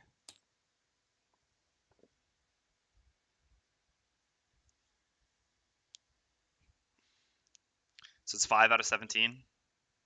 It's worse than 1. I mean, that's lower than 1 out of 3. Treasure chest should be totally random when replaying a campaign. That's a good idea. I need to not get unlucky. I know. Well, so the real question here is whether I should use the favorite. The favorite makes it go from 5. I mean, well, basically the favorite guarantees that I kill except on a miss, right? It lets me eliminate that. But, so here's the thing. If I use the favorite, I have to spend another turn going to pick it up, which means I'm going to be so far behind. I already have to, I already used my move this turn anyway. And I couldn't attack. Oh, I guess I was here, wasn't I? I mean, I guess I could attack first anyway. It doesn't change much. Yeah, I suppose I should attack first no matter what. No, unless I'm using the favorite. But I guess it doesn't really change anything. Oh no, it does because I actually don't want to go here and loot. Anywho, let's put this back. I forgot that I was already in range too. All right, so this was here. We're here. Yeah, no, I'm not going there to loot the chest. This is a very good point. I would definitely not want to perform the loot action. It would actually loot it, which is another good point. All right, so let's just attack without using the favorite because I don't want to have to go there and grab the favorite. And if I was here, I'd be disadvantaged. So yeah, so I guess this kind of just answers the question for us. So we're gonna attack the Earth Demon and not get unlucky. If I had the goggles here, I would use it. To be clear, whew, it's a big deal. Okay, so then we use retrieval going here. That's so annoying. It just doesn't stay on top. And grip. Get this back. Yeah, the loot action there would pick up the chest. Yep. Which is why our choice is sort of made for us. All right, end of the round. Long rest finishes. Choose a card to lose. So we still have our healing. I guess the thing is, if we use the healing, we don't have much movement, right? I mean, I guess we have enough. Like move 2, and then long rest before we go in. And I do want to gain experience as much as possible. This certainly makes sense. Okay, so, I mean, I guess a gifted movement on the Hatchet is not a bad thing to keep. I suppose I really don't need to keep the healing action anymore. Redguard's going to be full, and if Hatchet takes a long rest, Hatchet will also be full, and I would like to take a long rest on Hatchet, so yeah. Let's just, I guess at the same time, this is a bottom move, which gives movement, which is also good. Okay, so I want this. I mean, I guess I really just don't care about this. It can't be good in the last room since there are Wind Demons. So I kind of want this for gifted movement. I want this for initiative. Also theoretically decent in the last room. I want this, I want this, I want this. So I want all my cards. Damn you, Voidwarden. All right. Let's see how the movement lines up then. So if Hatchet does a move 3 this turn, ends up where we are, which is kind of annoying. What's the range on this? That's range 3. So if we go first, we gift Hatchet a move 2 to here. Then we use the bottom of this to do a move to ourself, going 1-2, and gift Hatchet another move 2, which is really just 1. I mean, whatever, it's here. And then Hatchet moves 1-2-3 to here on his turn. So we're here, Hatchet's here, Redguard's here. Hatchet then goes for a long rest, while both of us move closer. Hatchet's a little bit further away, but this is definitely really good. I think we need to give the Hatchet as much movement as possible. So we can't get rid of that or that. Honestly, this is such a good loss in the last room, but we have so many good losses in the last room. Maybe we should just get rid of this. Let's actually see. How many traps have we already seen? So we've seen 5 traps. Oh, sorry, there were 5 traps total, and we've seen 3. So there's 2 traps in the last room. So Lure of the Void is still very good. Like, this and this are only good this turn, but they're very good this turn. So it probably has to be this or this that I get rid of. I don't know. I guess I have other good losses to use in the last room. This is both a good initiative bottom and a good loss, whereas this is really only something I'm keeping for a loss in the last room. So let's just lose this. Why am I not getting a chest? Huh? Now, as I said earlier, I'm I'm definitely not playing as if I don't know things that I know this time through. I'd rather just play. I'm not playing make-believe here. Okay. So these, this, and the move doesn't really matter. Could, because we do big loot, but we can't. We could move here and loot next turn, but then we're also too far away. I think that's probably not correct. It's fine for Hatchet to be a little bit further, because Hatchet has range. We don't always have so much range. Okay, and then for us, I guess we do the move that heals us for 1. I mean, we're going to get healed to full anyway when we rest. But I'd also like to keep center mass the most, so no matter what, we're going to play these 2 cards. Okay. There we go. So Voidwarden's up first. We're going to do 1 ally within range 3 may perform shield 1. That same ally may perform move 2. So we're going to give Hatchet a move 2. And then we're going to do a move 2. 1 ally within range 3 may perform move 2. So we're going to go 1, 2, and then Hatchet's going to go 1, 2. Just bringing him along. Towing him along behind us. Love the Voidwarden. Alright, so here we're going to gain 1 experience by healing ourselves. Alright, we're getting there. And we're going to use the bottommost with strength, simply as a move to here, and get this coin. Gonna leave some coins behind in the end, but for the time being, we don't have a lot of use for money. Okay, and then Hatchet goes. So we're gonna do, I mean, creating wind or doing this, neither of these things change anything, so let's just do this. Go here. Heal ourselves for 1. I mean, I'm always long resting, which is why the heal doesn't matter, but whatever. Create Earth. Heal for 1. At least I let my Spellweaver get that chest. Nice. They deserve that one. Classic Spellweavers trying to steal chests.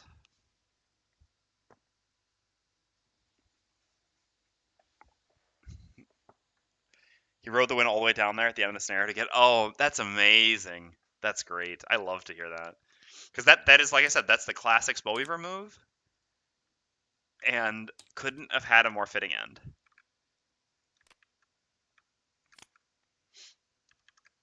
Okay. Long rest here.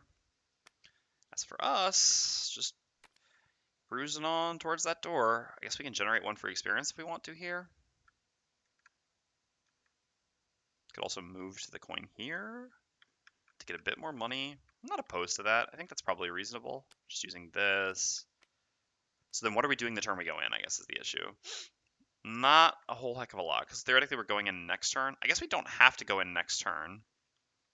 We could go in 1 turn after that, allowing the red guard to long rest. The red guard doesn't really need a long rest. It's just getting us back at Heater Shield. Just healing 1.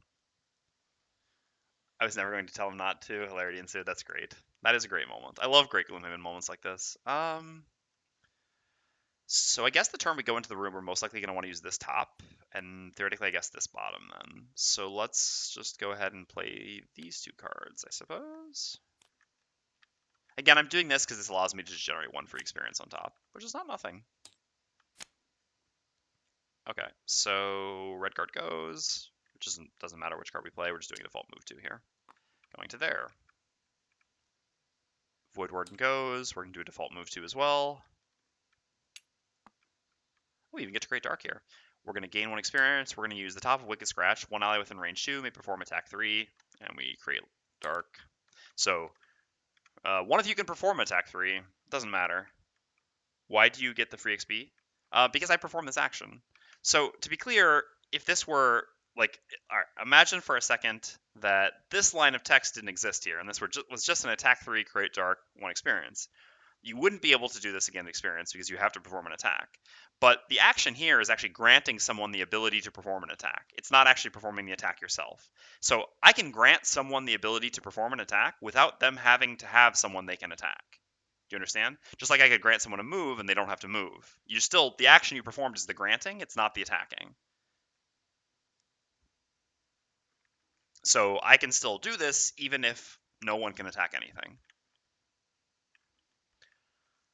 Okay, so got my 1 free experience and got my Dark, which is actually relevant because that'll be a curse. I mean, it's not super relevant because we're going to the last room. Curses are sort of limited value at this point, but I mean, it's free. No problem. Okay, so here we get our long rest. which is significant for refreshing both of these things, actually. Heals us for 1, and we also get to choose a card to lose. Alright, so I no longer care about my AoE combo.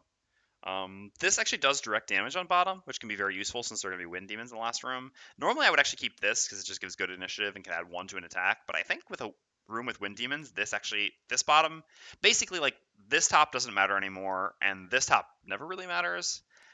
This bottom can just be a move 2 with 12 initiative, or this bottom to add 1. So this does have application. Both of these can still have some application, but in this instance, I think this is actually going to have more application. So let's get rid of this. No matter what, I'm always getting rid of one of these. Certainly want retrieval, certainly want my larger attack abilities and some big movement. Okay. So here we're going to short rest. So 13 experience. Oh, we have to be the one to open a door. Thus far, it hasn't been us. All right, well, I guess it's... I kind of forgot about that. Hatchet has to open this door. So thus far, we've succeeded in this, and we're making reasonable progress on this. I've just been so focused on these other ones that I forgot about this. Yeah, because this door was opened by Redguard, and this door was opened by Redguard. So we have to open this door on Hatchet here. That's fine. We can make that happen. Huh, this is a pretty good card, but I think we can lose it. We're losing basically all of our good initiatives now. Again, I'm just too afraid of losing a move 4. You have an Influence Cloak, so it's like, yeah, I mean, there's plenty of reasons that it's okay. We also just got a lot of health and a fair amount of cards, so... Alright, so what are we going to open the door with? Probably creating... Oh, no, we don't really want to create wind, because wind demons can actually use that.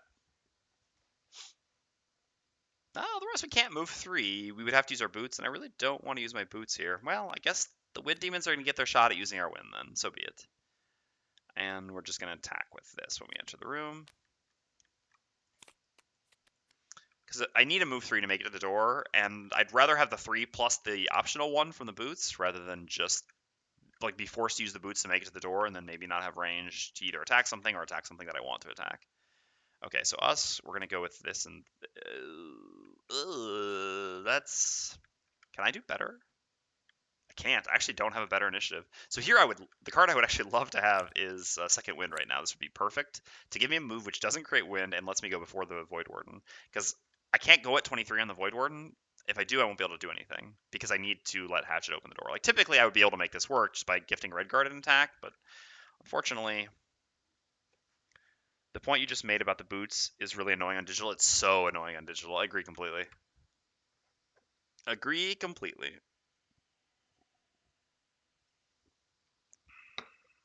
All right. So what are we going to do? So we don't have so much motivation to set up any particular elements anymore. I mean, I guess we do. There's still... We can do Twirling Stabs. Twirling Stabs isn't going to be great in this room. Actually, I think setting up fire might even be better. We can, like, put ourselves next to something next turn and hit it with a bottom wound by creating the fire here. So what are we going to move in with? So giving disadvantage to a bunch of attacks doesn't really matter. We don't actually need that much movement, most likely. I guess we only have boots for 2. Man, not having additional boots on a mostly melee character really feels bad. I think it probably still makes sense to just use this for movement here, just to make sure we have enough movement. I don't think I want to go with a move 2, but I also don't think I want to use my best initiative and biggest movement just yet. I think this is a reasonable compromise, even if the all attacks on me with... Oh, I can actually go at 32, so there's a chance I get attacked, I guess. We'll see. This way we still go after. Typically, what I would like to do if I didn't have the battle goal would be something like this. But, again, yeah, it's a check mark, and we're doing pretty well, so I think it's reasonable to play around getting the check mark here. Sometimes I don't play around the check marks. Like, basically, I'm always going to prioritize winning a scenario, but if I think I can get away with a check mark, I'm certainly going to go for it. Especially check marks on these 2 characters. Not so much here. Okay, so we're going to do a move 3 here. We're going to make it to the door. We still have 1 movement with our boots if we want.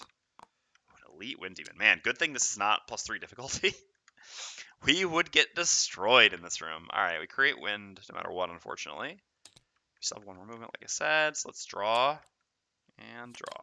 No summons? Okay. And creating wind anyway, doing some pulling. Alright, so sort of reasonable stuff all around. Ooh, I will get pulled into the trap here if I don't go invisible. Guess I'm going invisible then, huh? because right now this will pull me to here, and then that'll pull me to there. There's actually no way that I can get around that if I don't go invisible. Yeah, them flipping the pull here are actually for once relevant. So let's see. They're attacking for their ranges are 4 and 3 respectively, with attacks of 4 and 3 respectively. So this one will have to move to here, but it'll still. Oh, then it won't. No, it's still. Oh no, then we can choose to not go into the trap. Okay. Again, I am playing rules as written as much as possible here. Not gonna mess around with all my additional house rule stuff, where I normally like trying to make things more difficult for me. So actually, this could be fine, right? So let's double check that again. So this has 4 movement, 3 range, and it goes before these go. Yeah. So. Oh no, but I'll get pulled to here. Yeah, so it'll only have to go to here and it'll pull me. No. Yeah, because I'll actually be there. So no, I end up in the trap if I don't go invisible, and I really don't think I want to take the trap damage, so I guess we are going to use our Invis Cloak here. Seems like a reasonable use of it. It's not the best, but you can move 2 hexes top with the boots. So I don't have Boots of Striding. I'm using the updated Jaws of the Lion items for any items that were reasonably changed with Jaws of the Lion. So I don't have access to Boots of Striding. I just have these crappier boots. Boots of Striding were OP, to be clear. So yeah, here we just have this. So we only have 1 movement, not 2 movement. So even with boots, I couldn't go to here. If I could, then I would. But yeah, with only 1 movement on my boots, I can't put myself in a position where I don't get pulled into the trap, no matter what. It's actually impossible. Because even if I go here, then this, I can choose to have this pull me to here, but then again, this always pulls me to there. So I do have to go invisible. I don't think there's any reason to move additionally.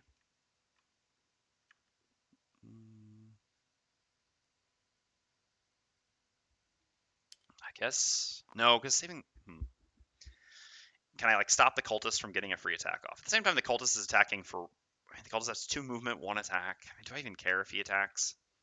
Because let's see, if I go here, what happens? Then this pulls you, and then this will go to here and not pull, and then the cultist, then we can go like there and attack. I mean, it does kind of create a wall against the cultist, which is not insignificant, I guess. I suppose I might want to move up 1 more anyway. Plus, if I kill the cultist first, I'll already be. I guess I won't be close enough because he's gonna start running around the other way. I was gonna say to retrieve all the favorite back. If I don't do this, then what's gonna happen? This is not gonna get pulled. But the issue is then the cultist goes after the red guard. So the red guard, if we move up, oh, we can actually pull the cultist into the trap, can't we? Yeah, our attack actually pulls. So never mind. No, this will work just fine. This will work just fine. Okay, so let's stop here then. And not use our boots. And we're going to use the top of center mass, do an attack 3, range 3. So if we pull this into the trap, we shouldn't need to use the favorite here. But I would really like to kill this cultist. Because again, we do an attack 3, and the red guard does an attack 3, and the trap does 5 damage. So even on 2 -1s, this still dies. Okay, so we'll just do an attack 3, range 3, targeting the cultist. Again, we don't have follow through since we lost on our first short rest. So we have a lot less motivation to keep the favorite and things for now. Once we get level 2, obviously that'll change with repeat shot as well. So just an attack 3, range 3, targeting cultist number 6. Almost did it again. Okay. Well, we've accounted for 1 minus, or for 2 -1s even. Can't get a -2 here. Now, I think we may have already flipped the -2 out. Yeah. So we literally just can't miss on the red guard, and we're good. All right. So now the wind demons go. We're not going to get pulled on the red guard here, so I can just move this one up now, just to make things simpler for myself. This is range 3. So any of these hexes? I guess I'd rather have it be here. Certainly not there. These are equidistant, so I can choose. All right, so both are going to attack the red guard. It's going to be attack 4 and an attack 3. This hurts. The elite plays first. I know. I just do things. I like to make things easier for myself so that I can move both of things and then attack with both of the things, rather than attack, move, attack. I just like to put everything in position first. That's why I said my position is not going to change with the pull from the elite, so it just is easier for me to just move both of them and then flip both the attacks. All right, -2. We don't have a shield anymore, so we take 2 damage. And take 3, so we take 5 total.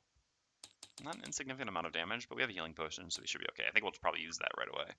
It's not like we have more healing coming while we're in the middle of combat. I mean, at most we have 2 healing, so yeah, before I forget, let's just use the healing potion to heal for 3 here.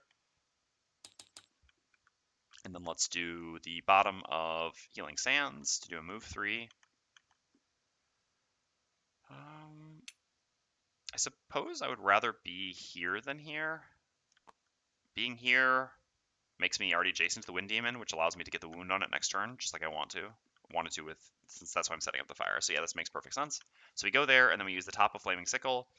We create fire to do an attack 3, range 2, pull 1, targeting the cultist number 6. Okay, so we do 4 damage with the attack, and then the trap does a million more, so this cultist is dead.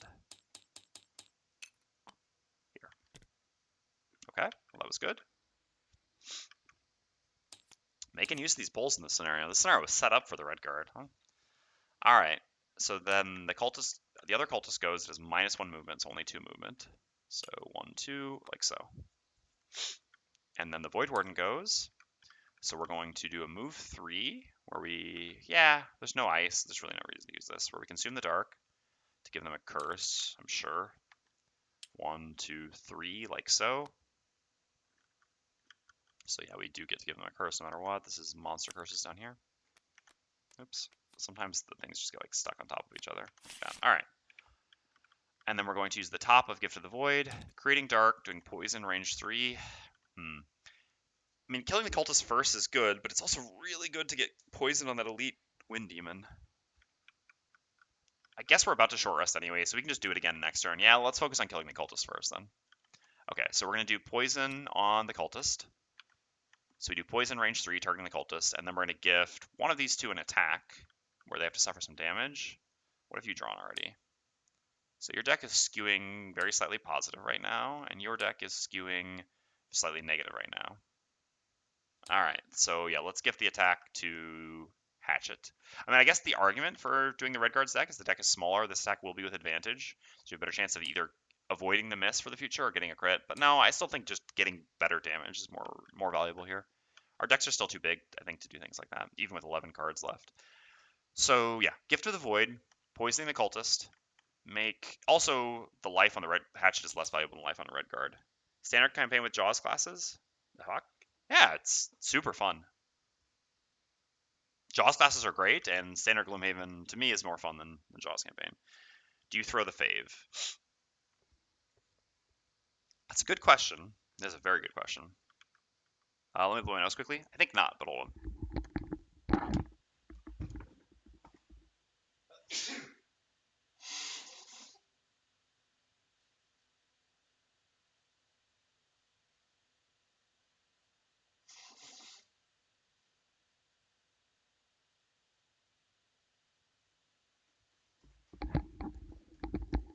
All right, I'm back. Sorry about that.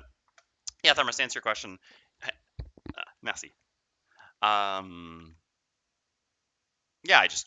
I enjoy playing the base campaign more than playing Jaws. I played more than half of Jaws, and I really enjoy playing with these classes. So this is definitely the perfect balance. I don't believe I throw the favorite here. I think throwing the favorite here, again, I don't have follow through anymore. If I had follow through, obviously this would be a different story because I could follow through and move up a bit, and the next turn retrieval, grab it, and throw it at something else. I think getting the favorite back here is a little bit too costly. We're already going to get it like halfway down. The favorite, this would put us, at 8 with advantage? Yeah, this would be close to a kill. But if it goes to 63 next turn, if it's at 4 life and poison, it's pretty easy for us to kill it anyway, and I'd rather save the favorite to focus on the Wind Demons. So you didn't finish Jaws? No. No, I didn't have any desire to be perfectly honest. Also, this is less spoilery. At least certainly for now. Alright, so we're going to gift the Void to Hatchet. I already paid the life, and we're going to attack the cultist with Hatchet. And we're going to consume... We want the fire. I don't really care that much about the wind, do I? When I have the pushy attack actually does kill him. I didn't have any dark, so actually all these elements actually matter for once. I think it still makes sense to use the wind here. Alright, there we go. +1, so 6 damage. What's your favorite Jaws character? My favorite Jaws character is Voidwarden. Just don't tell the masses you didn't want to finish it. To be clear, I didn't want to finish it because I've played a lot of Gloomhaven. I think I would still 100% wholeheartedly recommend Jaws the Lion to anyone new to Gloomhaven and anyone looking for a more story-centric campaign.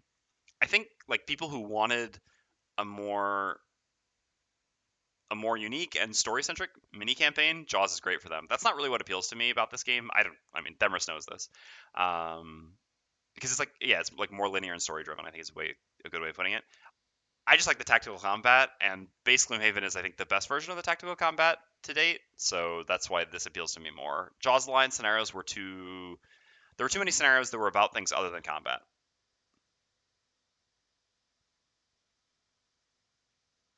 But yeah, so again, just to be clear, if you're new to Gloomhaven and you want to learn how to play Gloomhaven, get Jaws the Lion. Like, no hesitation. I give it a 100% wholehearted recommendation. And it's not because I worked on it, it's just because I think it is really absolutely the best way for people to learn Gloomhaven by such a huge margin.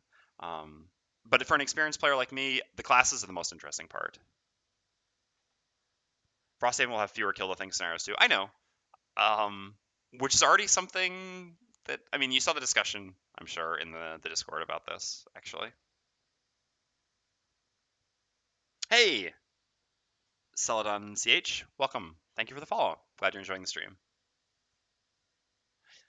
Yeah, the book is nice, without a doubt. Without a doubt. Okay. So I guess I'm kind of an idiot. I could have not used the wind. Ugh. If I just hadn't given them a curse, and the curse is so low value at this point. I was stupid. I could have used the dark for the like for Master Influence and Gift of the Void. I just use this so autopilotly. Normally there's like sort of element soup sitting around. And I'm just like, I'll have a spoon.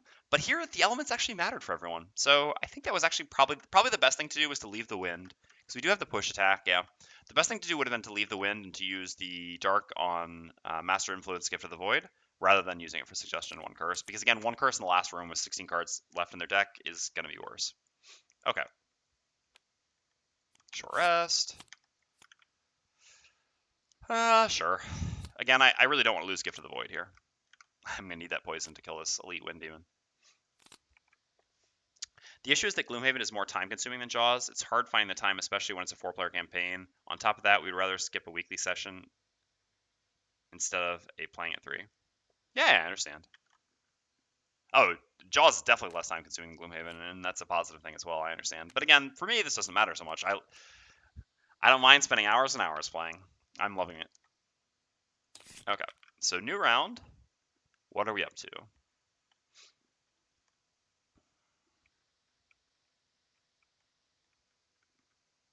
We're definitely doing this, and we need to go early. Dare I set up this? This direct damage could be very useful here. And this would just give me early initiative, which would be nice. Downside is the top wouldn't do anything this turn, but it could be good going forward.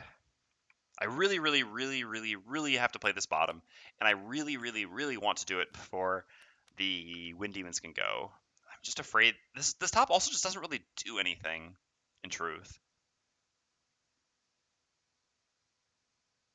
Yeah, I think setting up this makes more sense. Makes the most sense. Like, making an attack 2 on these shielded enemies, I mean, I would only get to hit this one, it's with disadvantage as shield 2. This is just not doing anything. So I think playing this top, just so that just making an attack 2 wound on this Wind Demon is already quite valuable. And maybe we'll play the persistent top, maybe we won't.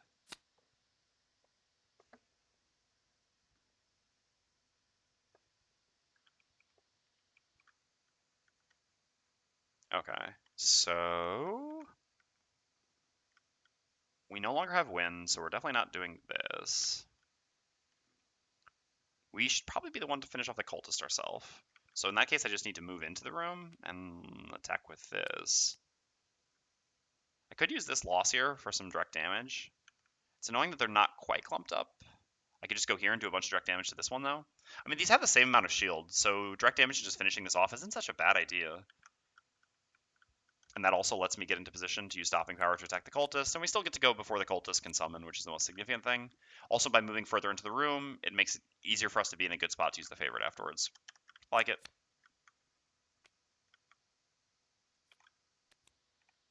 Okay. And so for us, it's just time to use Gift of the Void here to get the poison on this. Redguard's not moving, so we can gift off of Redguard. And what? Probably this, to be honest. This gives us bad initiative, but I don't know how much that matters here. They don't have wind, they can't go invisible. there's nothing they can do to us that is that punishing. I guess the issue is that we can be the one to get attacked, and I would lose my battle goal. But I have enough cards that I can throw away cards to negate battle goal at this point anyway. I mean to negate damage. And just getting the elite stun for next round makes things so much easier for us. I don't really need to move here. I have the red guard, and I have range to use Gift of the Void. Okay, so let's do it. Did we get super lucky? Yes. Well, sort of. Sort of super lucky. All right, we'll see. So red guard's up first. I'm definitely doing the bottom first no matter what. We're going to consume the fire, gain 1 experience. We're getting there. We're going to make an attack 2 wound targeting the regular wind demon here. Okay. Getting a +1 is nice. Every point of damage here matters. Okay. And then, yeah, I'm just going to do this. I mean, it's also for experience. I really want every opportunity I can to get experience, and this can get me, I guess, 1 experience, probably not 2, but I think that's still going to be worth it. And it's also going to deal some direct damage to the Elite Wind Demon, which I think is valuable. So we recreate fire. By losing this, it means that we're never going to be the one to get at the chest, but someone else can get the chest. Okay. So we're done. So the cultist goes. This is just going to be a standard turn for him. Okay. So he's going to go here, and he's going to attack the red guard. This is fine. -1. I'm pretty sure they attack for 1. Yeah. Very threatening. Oh, this does make the hatchets turn a little bit more unfortunate. At least a little bit. All right. Well, it's actually probably fine. So we can actually just use the favorite here for free. Yeah. We can just use the favorite here for free because I'm actually I can just stop here, which certainly makes sense because I want to do, I mean, I guess I don't have to stop there, but I can stop here because I want to do all the direct damage to this anyway. I could move 1 afterwards, but I don't know that there's much that I gain by moving 1. Also, by stopping here, this is going to attack me anyway. Oh, no, I guess, yeah, there really is something to gain by moving 1, huh? Because if I go here, then this can't hit the Voidwarden as well. That's actually significant. All right. So not using the favorite, the only difference is the -2 in my deck. The question is, should I use the goggles here? The goggles, it's pretty significant whether I get the goggles in this spot or not. It changes, I mean, whether I get this kill or not. But again, I only don't kill on a -2 or a miss. And keeping the goggles for... No, honestly, it should be pretty easy for us to kill this afterwards. Now that we're going to have the Red Guard's Flame Shroud set up, this is going to be stunned and poisoned after this round. I don't think I need to worry too much about keeping the goggles to hit this. Theoretically, I really want the goggles for when I hit this because I'm going to need to use like a big favorite attack on it and try to kill it with that. But we're going to have plenty of time at this point because there's just going to be the 1 enemy left in the room. So I think we're more than fine. So I think it's actually worth using the goggles here because this is a very important kill. And that actually gives us almost 100% to kill. So we're going to make just an attack 3 +1 from the poison. So attack 4 with advantage targeting the cultist here. Nah, we would have had it anyway. But again, I think this was the safe play. Okay. And again, I didn't use the favorite because I'm actually not going to want to stop there. So I'm going to gain 1 experience here. But we have not gained much experience. So we're going to do a move 2. All adjacent enemies suffer 1 damage. So we move to here, suffer 1. And then we do a move 1. All adjacent enemies suffer 2 damage. So we'll just go to here, 2 damage. And then we do another move 1. And I'm just going to move here. I really want to be next to this so that I'm the one that gets attacked and the Voidwarden doesn't. So that, I mean, because if I stopped here, this was going to get to go here and just cleave the hell out of us, which would have been awful. Going here, I guess I could go here. It doesn't really change much, does it? I mean, here just puts me 1 closer to the chest. Then this is just going to move up to here. I don't know if that's any better for me. So I think just stopping there is fine. It's still going to end up next to me no matter what. Okay, so this is lost. This is discarded. So the Wind Demons go. So the Elite Wind Demon can't possibly hit 2 targets while hitting the Hatchet with its Flamethrower pattern, so it's just going to hit the Hatchet. I don't think it has anything special on its attack, no, but it does just attack for 4, which is not a small thing, I guess. Okay, so 3. Sure. We'll take that. Then this one goes and just dies to its wound, so very cleanly. And then the Voidwarden goes. So on the Voidwarden, so can I gain experience from the fire next turn? I can't. Cannot gain experience from the fire. Even if I had like short rest or something, I couldn't, so that's fine. Okay, so on the Voidwarden, we can actually we can use both elements then. So I'm going to consume the dark on bottom to stun this without cursing myself. Not that I'm Not that I think that cursing myself would really be significant, but it's pretty free here. So we'll consume the dark. We're then create a new dark with this. We're going to consume the fire because of Master Influence on this attack. Even if I crit here, yeah, this can't kill. Can it? No, technically crit here does kill. Crit here would be bad. The crit here would be very bad because it's an attack 5. All right, I guess let's not use Master Influence then. Crit is 1 out of 5 to happen to. It'd just be bad because we wouldn't get the chest, we wouldn't get the Red Guard's battle gold. There's a bunch of coins on the ground. So, all right, let's not use Master Influence for this attack then, actually. So that means this will just be an attack 4 on the Wind Demon. I mean, the Wind Demon's going to be stunned for next round anyway. So again, we're so safe here by just not killing it, essentially. Oops. Oh, brutal. All right. I mean, who knows? Let's see. Let's see. Just out of curiosity, would it have been? No, it wouldn't have been. But again, I think it was a bit too risky. A crit there actually does kill the thing. It would have been for a 10. Okay. This is fine. This is fine. End of the round. All right. So our goal is to start pulling things next to us on the red guard to get damage with Flame Shroud. And also to eventually play the top of Shield Spikes. Also probably to play I mean, any top that gives experience, basically. But here, this gives experience. Sadly, we don't get to loot as well, but we'll just get to move to there. I guess Hatchet has to get out of the way. Get out of the way, mate. All right, Hatchet can do that. It doesn't matter when we go on the red guard because this thing's stunned this round, so we can just go like that, and it all works out. And as for us, we could also loot.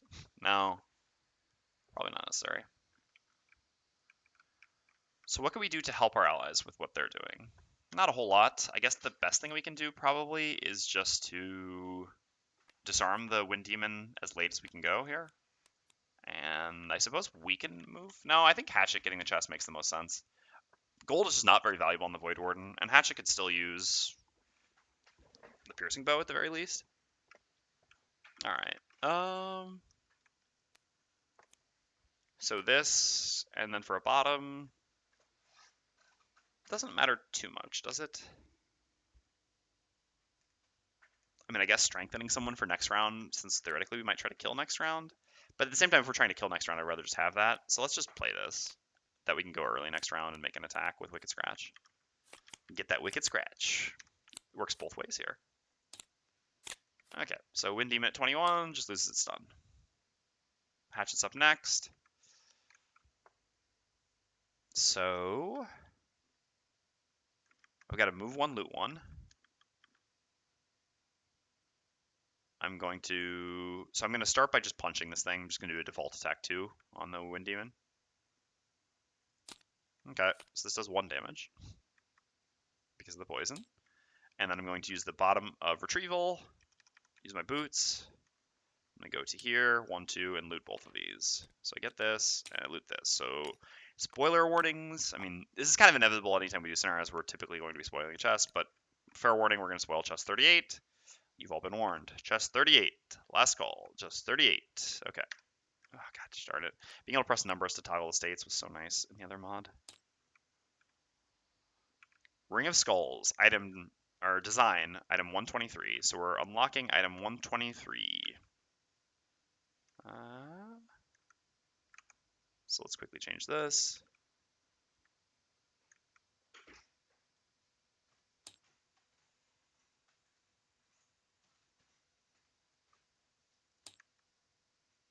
That's in this pile.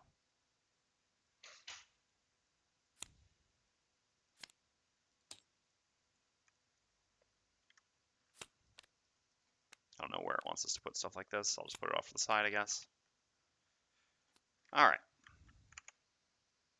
So we've unlocked the item design for Ring of Skulls, which, since we don't have a scoundrel in the party, a little bit less useful. I guess theoretically the Voidwarden can buy these. Yeah, actually this should be fine on the Voidwarden, to be honest. The Voidwarden has so few items to actually buy, it's just going to build up gold to do nothing with. This allows us to basically create an ally to attack on demand. I don't know that we have much better things to spend money on in the Voidwarden at this point, so that may be where we go. All right, So this we can get rid of.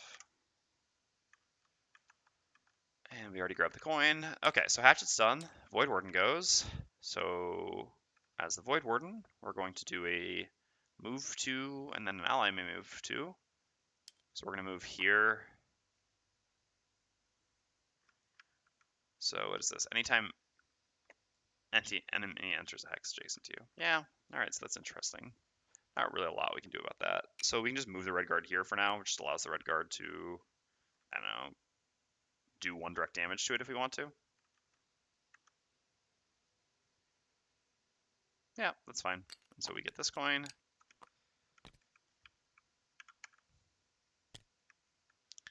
And then we're going to do the top of Lure of the Void. I guess we'll consume the dark, because why not? It gives us 1 free experience. Oh, this is interesting. This is so funny, right? Okay. Okay. So this is going to be disarm range 3. I hadn't actually thought about this, but this is just going to be hilarious. And then we're going to force the target to perform move 1, but +2 because we consume dark with us controlling the action. So we get to force this to perform move 3. 1, 2, 3. So that's going to do 4 direct damage to it. And that uses 2 charges here. So it gives 1 experience to the red guard. Oh, we're so close. I'm going to milk it. I really want those check marks. I really, really, really want that check mark. So I'm going to try to go a little bit longer here. I'm going to try. So that means I'm not going to do the pull attack here because there's just too much of a risk of killing it, unfortunately. I'm too far from getting more experience on this anyway. It sucks because I'm actually playing a turn where I don't get experience. I wish I had played this now. I guess I hadn't really considered that I would be able to just ping pong the thing or bounce it around next to me. Oh, sorry. So the red guard goes next. We're just going to do...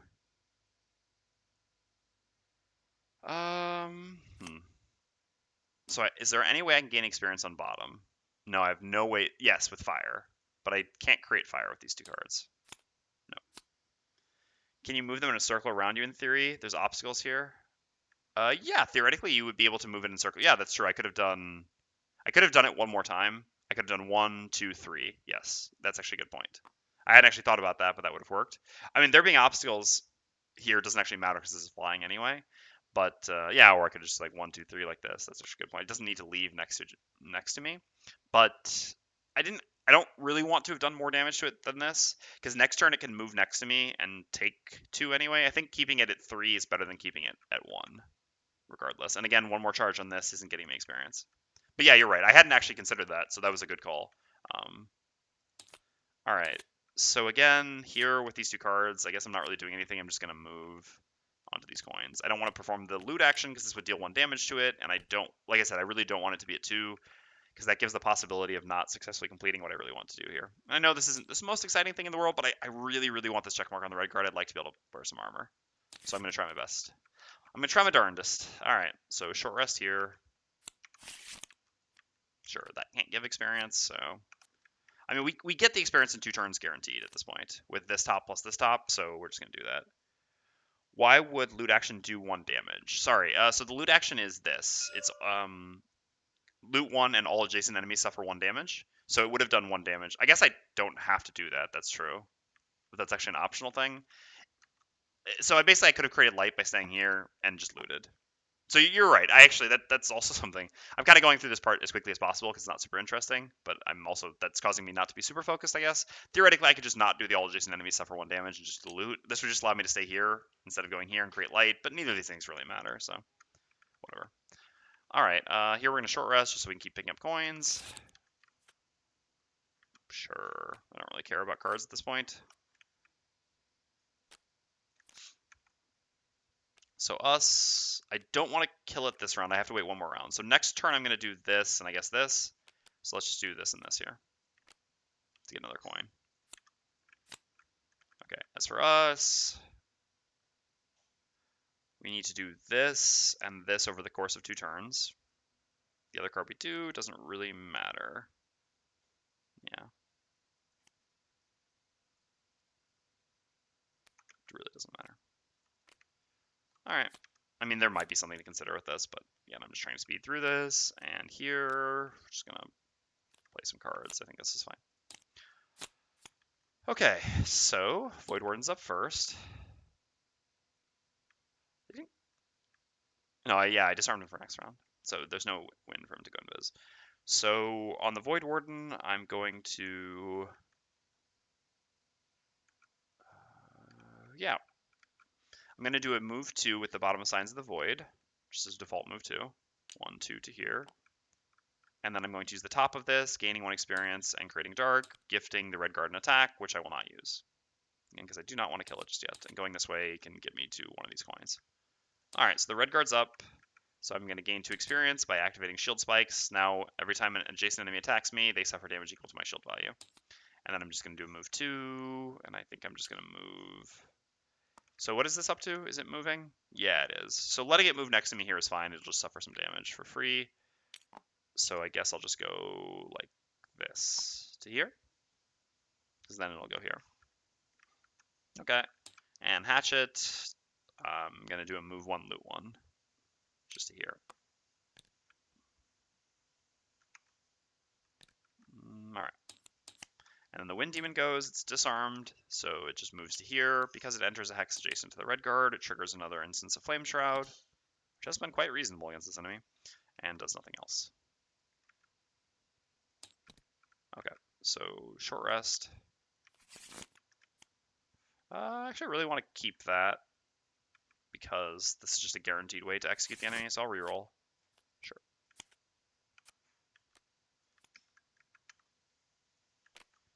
I just want to go as early as possible. Oh no, but I don't actually want to execute it, huh? Because I want to let the Hatchet get some experience by attacking it. Also, we just have to play this top. The bottom really doesn't matter.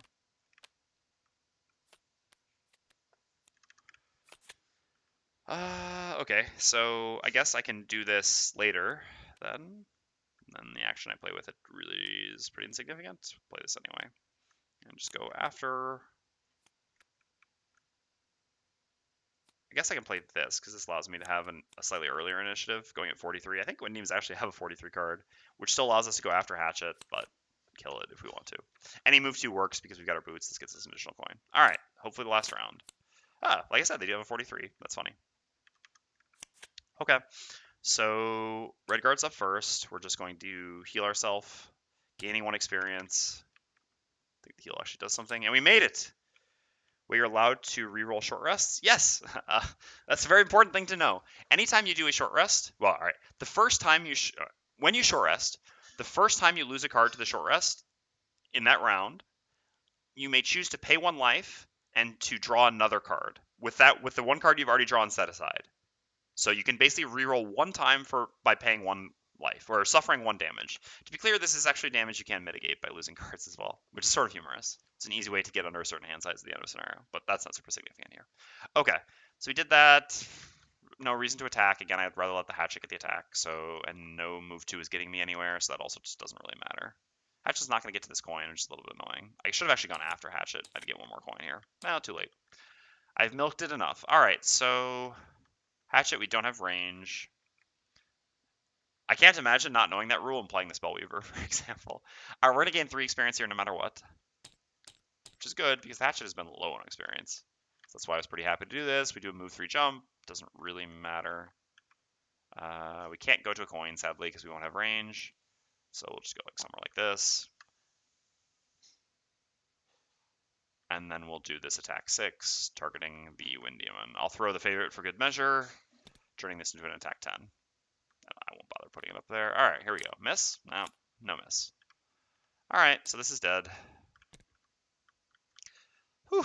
And then those are both lost. Doesn't really matter. Then here, we don't get to do anything that gives us experience. Actually, we do.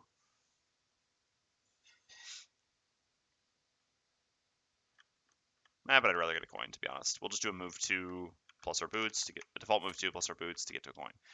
Managed to get every battle gold. That will happen quite rarely. Got there. I know, right?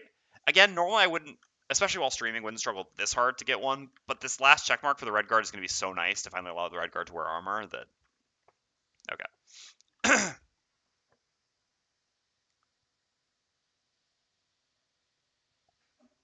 Yeah, exactly. You would just never be able to short rest on the Spellweaver if you didn't know about the reroll rule. Yeah, exactly. Okay, so we successfully completed the scenario, which gives us no reward whatsoever. 2 more scenarios. We unlock 5 and 6.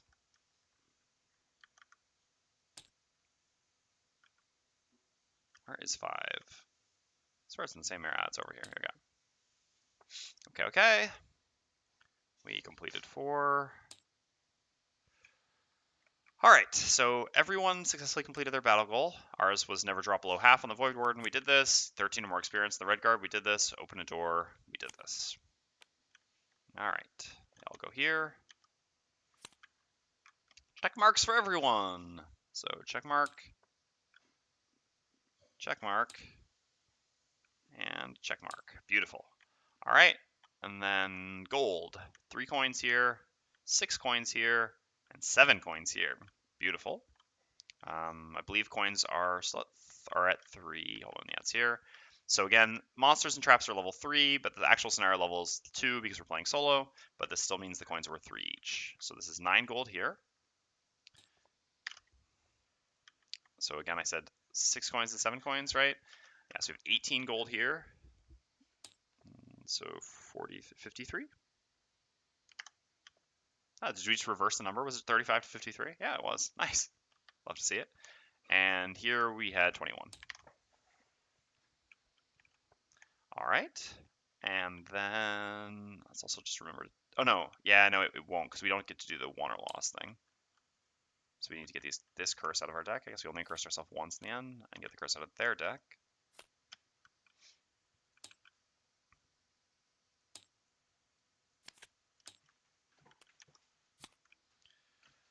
All right. And then we get our experience.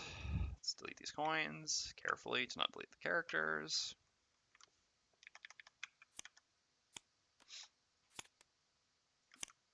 I know there's like an end of scenario thing, but it doesn't work with these characters, unfortunately. So I have to do all this manually, which doesn't take too much work. It's not a big deal.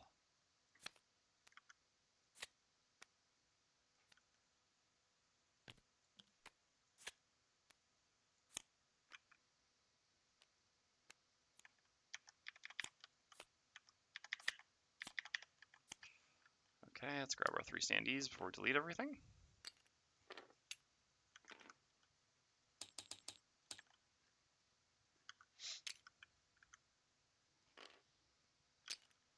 Alright, so let's get the experience. Well, first let's delete all this stuff. Yeah, I don't need to keep anything else here. We're good.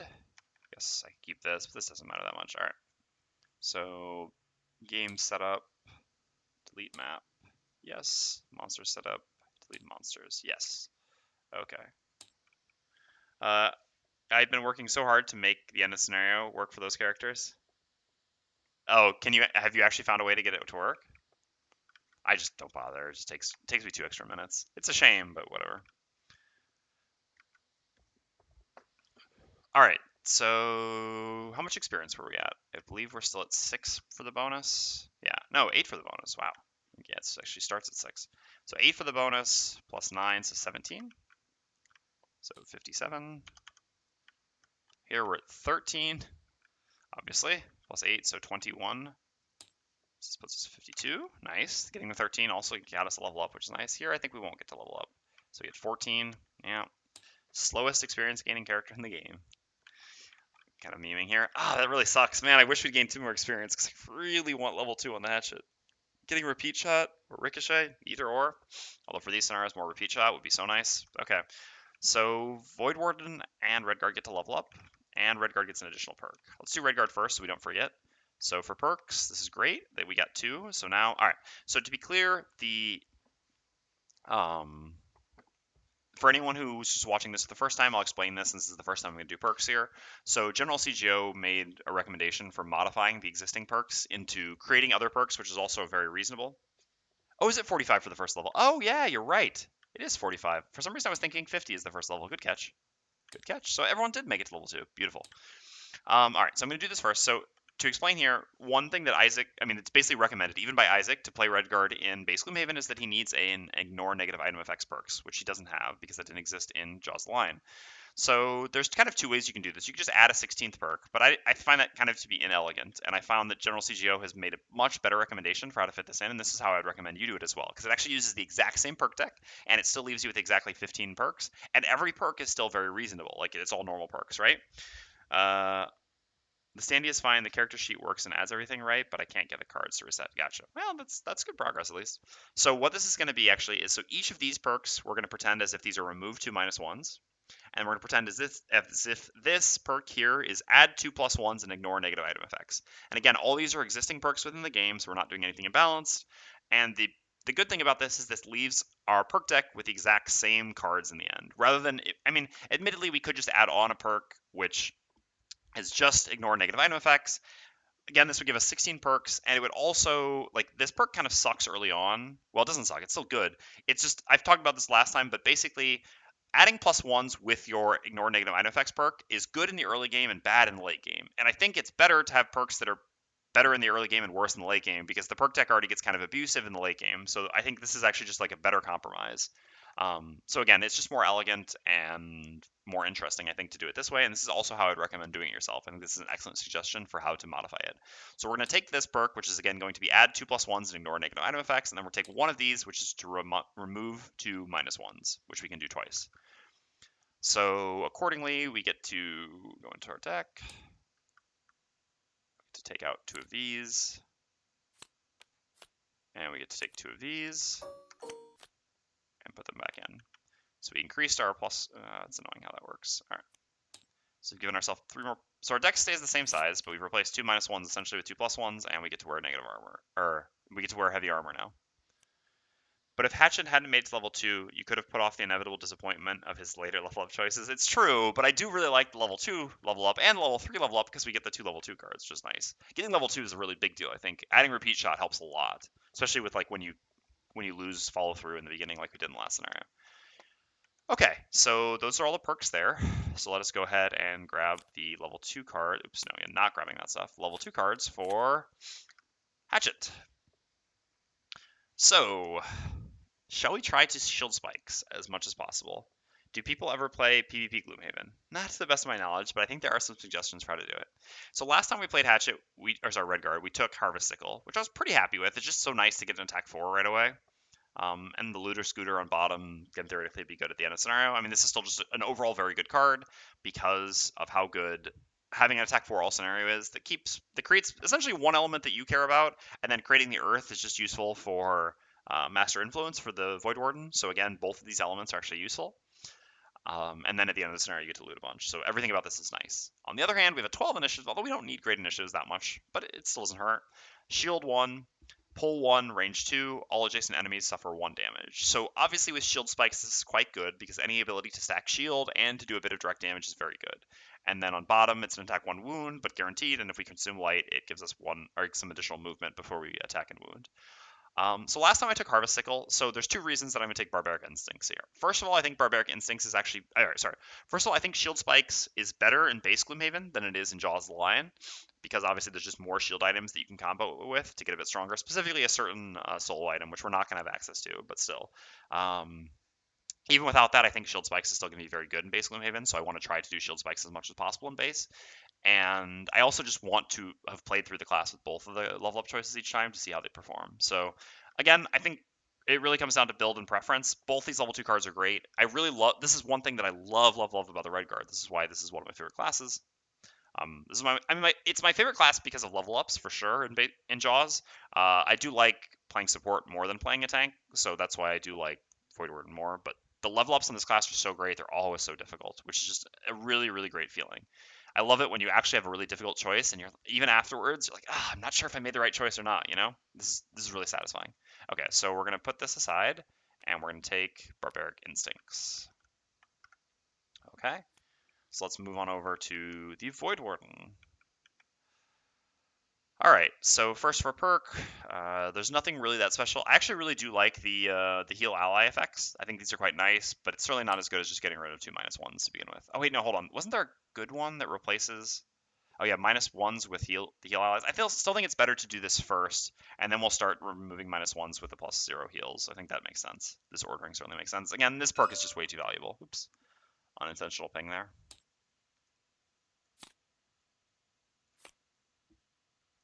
Are we still playing Gloomhaven? Yes. Then we're removing 2 -1s with our first perk. Okay.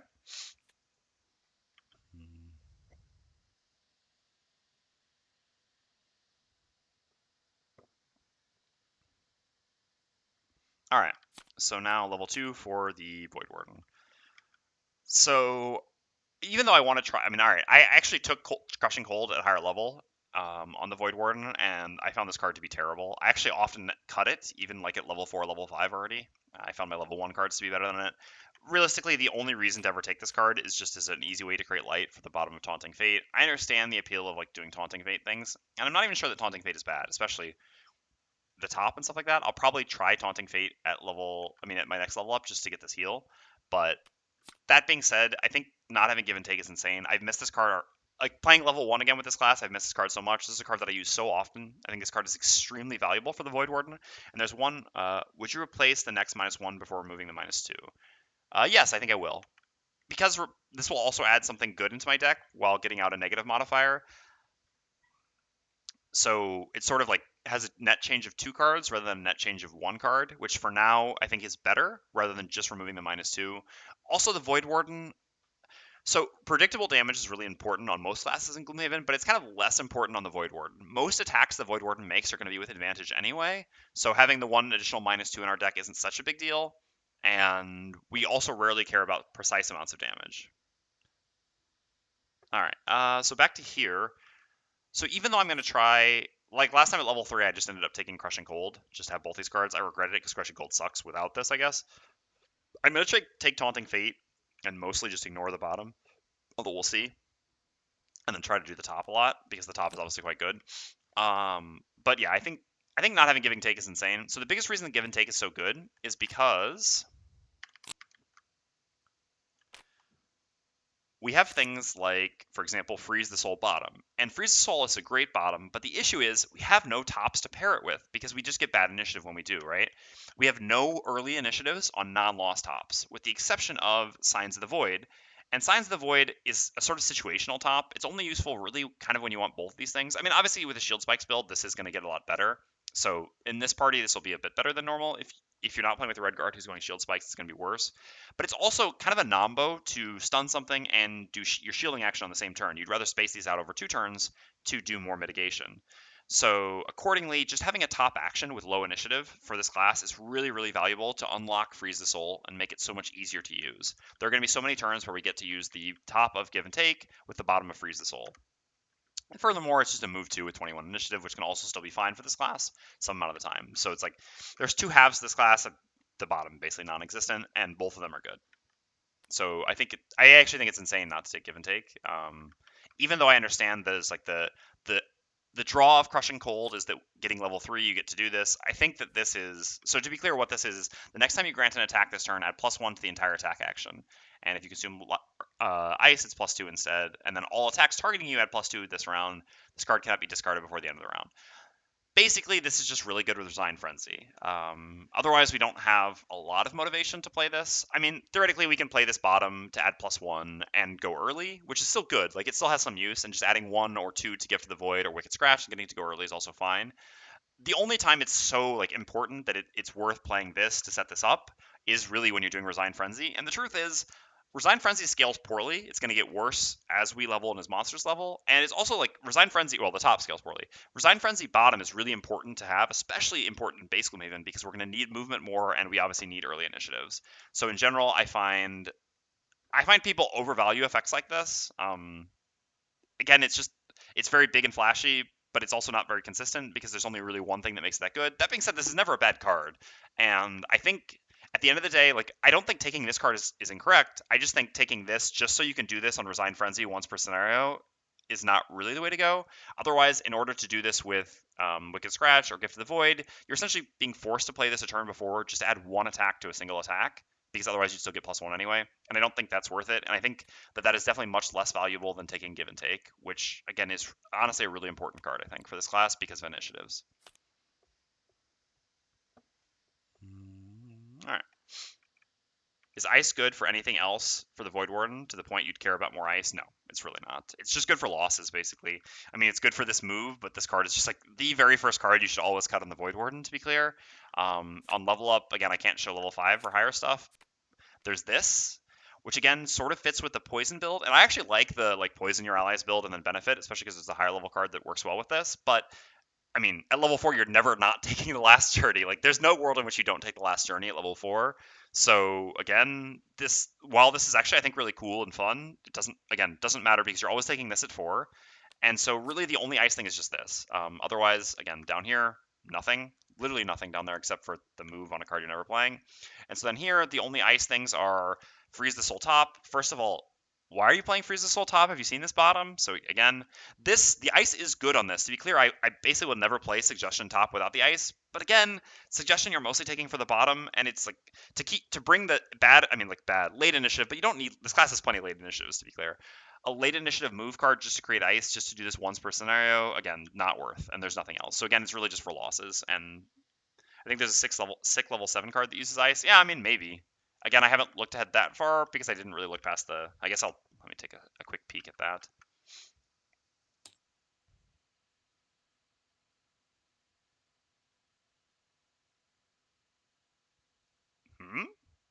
I mean, you must be talking about something else. Yeah. No, there's not really anything else that cares about ice, to be honest. I mean, there is a level 7 card that uses ice, but again, the payoff for the ice there is not enough that I would really care about that. So no. To answer the question, I think there's really nothing that cares about ice that much. I think the biggest justification for taking ice is Taunting Fate, and again, I think that's only specifically really appealing with Resign Frenzy, which is something that as you level, you'll do less and less because you want the bottom more and more, and it's still at best once per scenario. All right, so we take Give and Take, and then not close choice against Crushing Cold. Okay, time for Hatchet. So Hatchet gives us 2 great level 2 cards as well. Sadly, this is the last time we're going to have a tough choice on leveling up for Hatchet, at least until level 6, which I haven't looked at. Level 3 and 4 and Hatchet suck.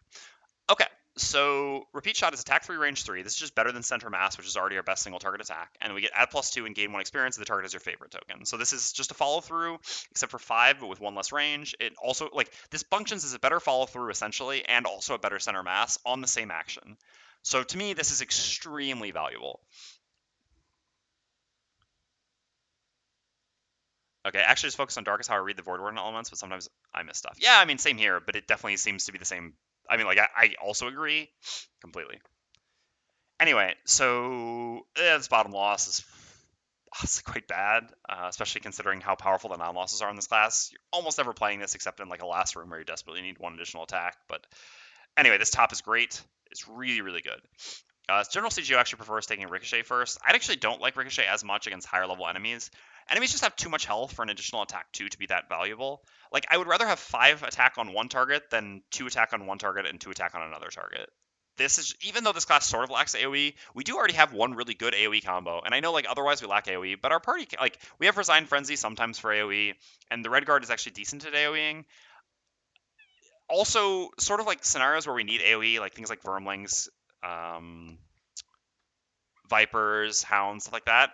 These are typically the easier scenarios. So, like, this is going to be better against things that are difficult, and this is going to be better against things that are easy. So I generally just am going to prefer Repeat Shot here.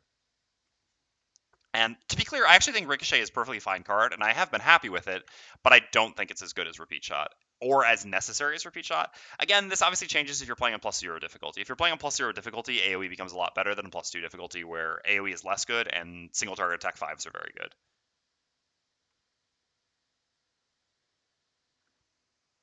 Yeah, sorry. I didn't I saw that there was something with ice at level 9, but again, yeah, it's a level 9 card and it's a loss, so those stacked 20 attack hatchet combos are so on. They can be, certainly. All right, and well, I guess I should look at the bottom here. What is it? Next 4 attacks when possible, 1 enemy adjacent to the target suffers 2 damage. Oof.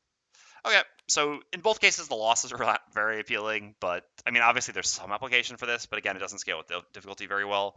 And both tops are good non-losses. Repeat shot, like I said, being better or when I need a card to be better. Okay, and here, can we remove -1s? We can, so we do.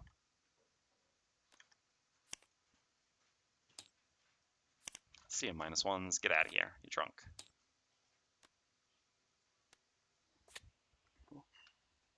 Cat's going crazy right now. I think there's a bird just across the street. All right. Wow, it just got really laggy for a second. I don't know why. Anyway, I'm gonna stop the recording here. I think there was nothing else that I need. Oh no, I should do item purchasing. Yeah, we can do this now as well, so that we did like all the between scenario stuff. So here we have 21 gold. That's not enough to buy our piercing bow yet, so we'll hold off on that. Here with 53 gold, we can buy. So the only thing we're missing again is another hand item, but I'm waiting on that. But I do finally get to buy some armor. Technically, I should do a city event first. What is the first reputation breakpoint? It's annoying that it doesn't show it on that. I think it's +3, so I don't think it's very likely. And whatever, I would just save 1 gold. Let's just do this now. I don't care that much about 1 gold.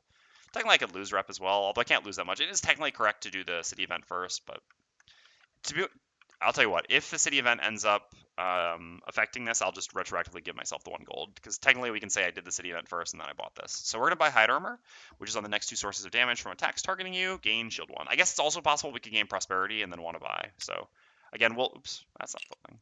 This is the thing. We'll pretend as if, but yeah. Okay, and that puts us good. So let's stop the recording.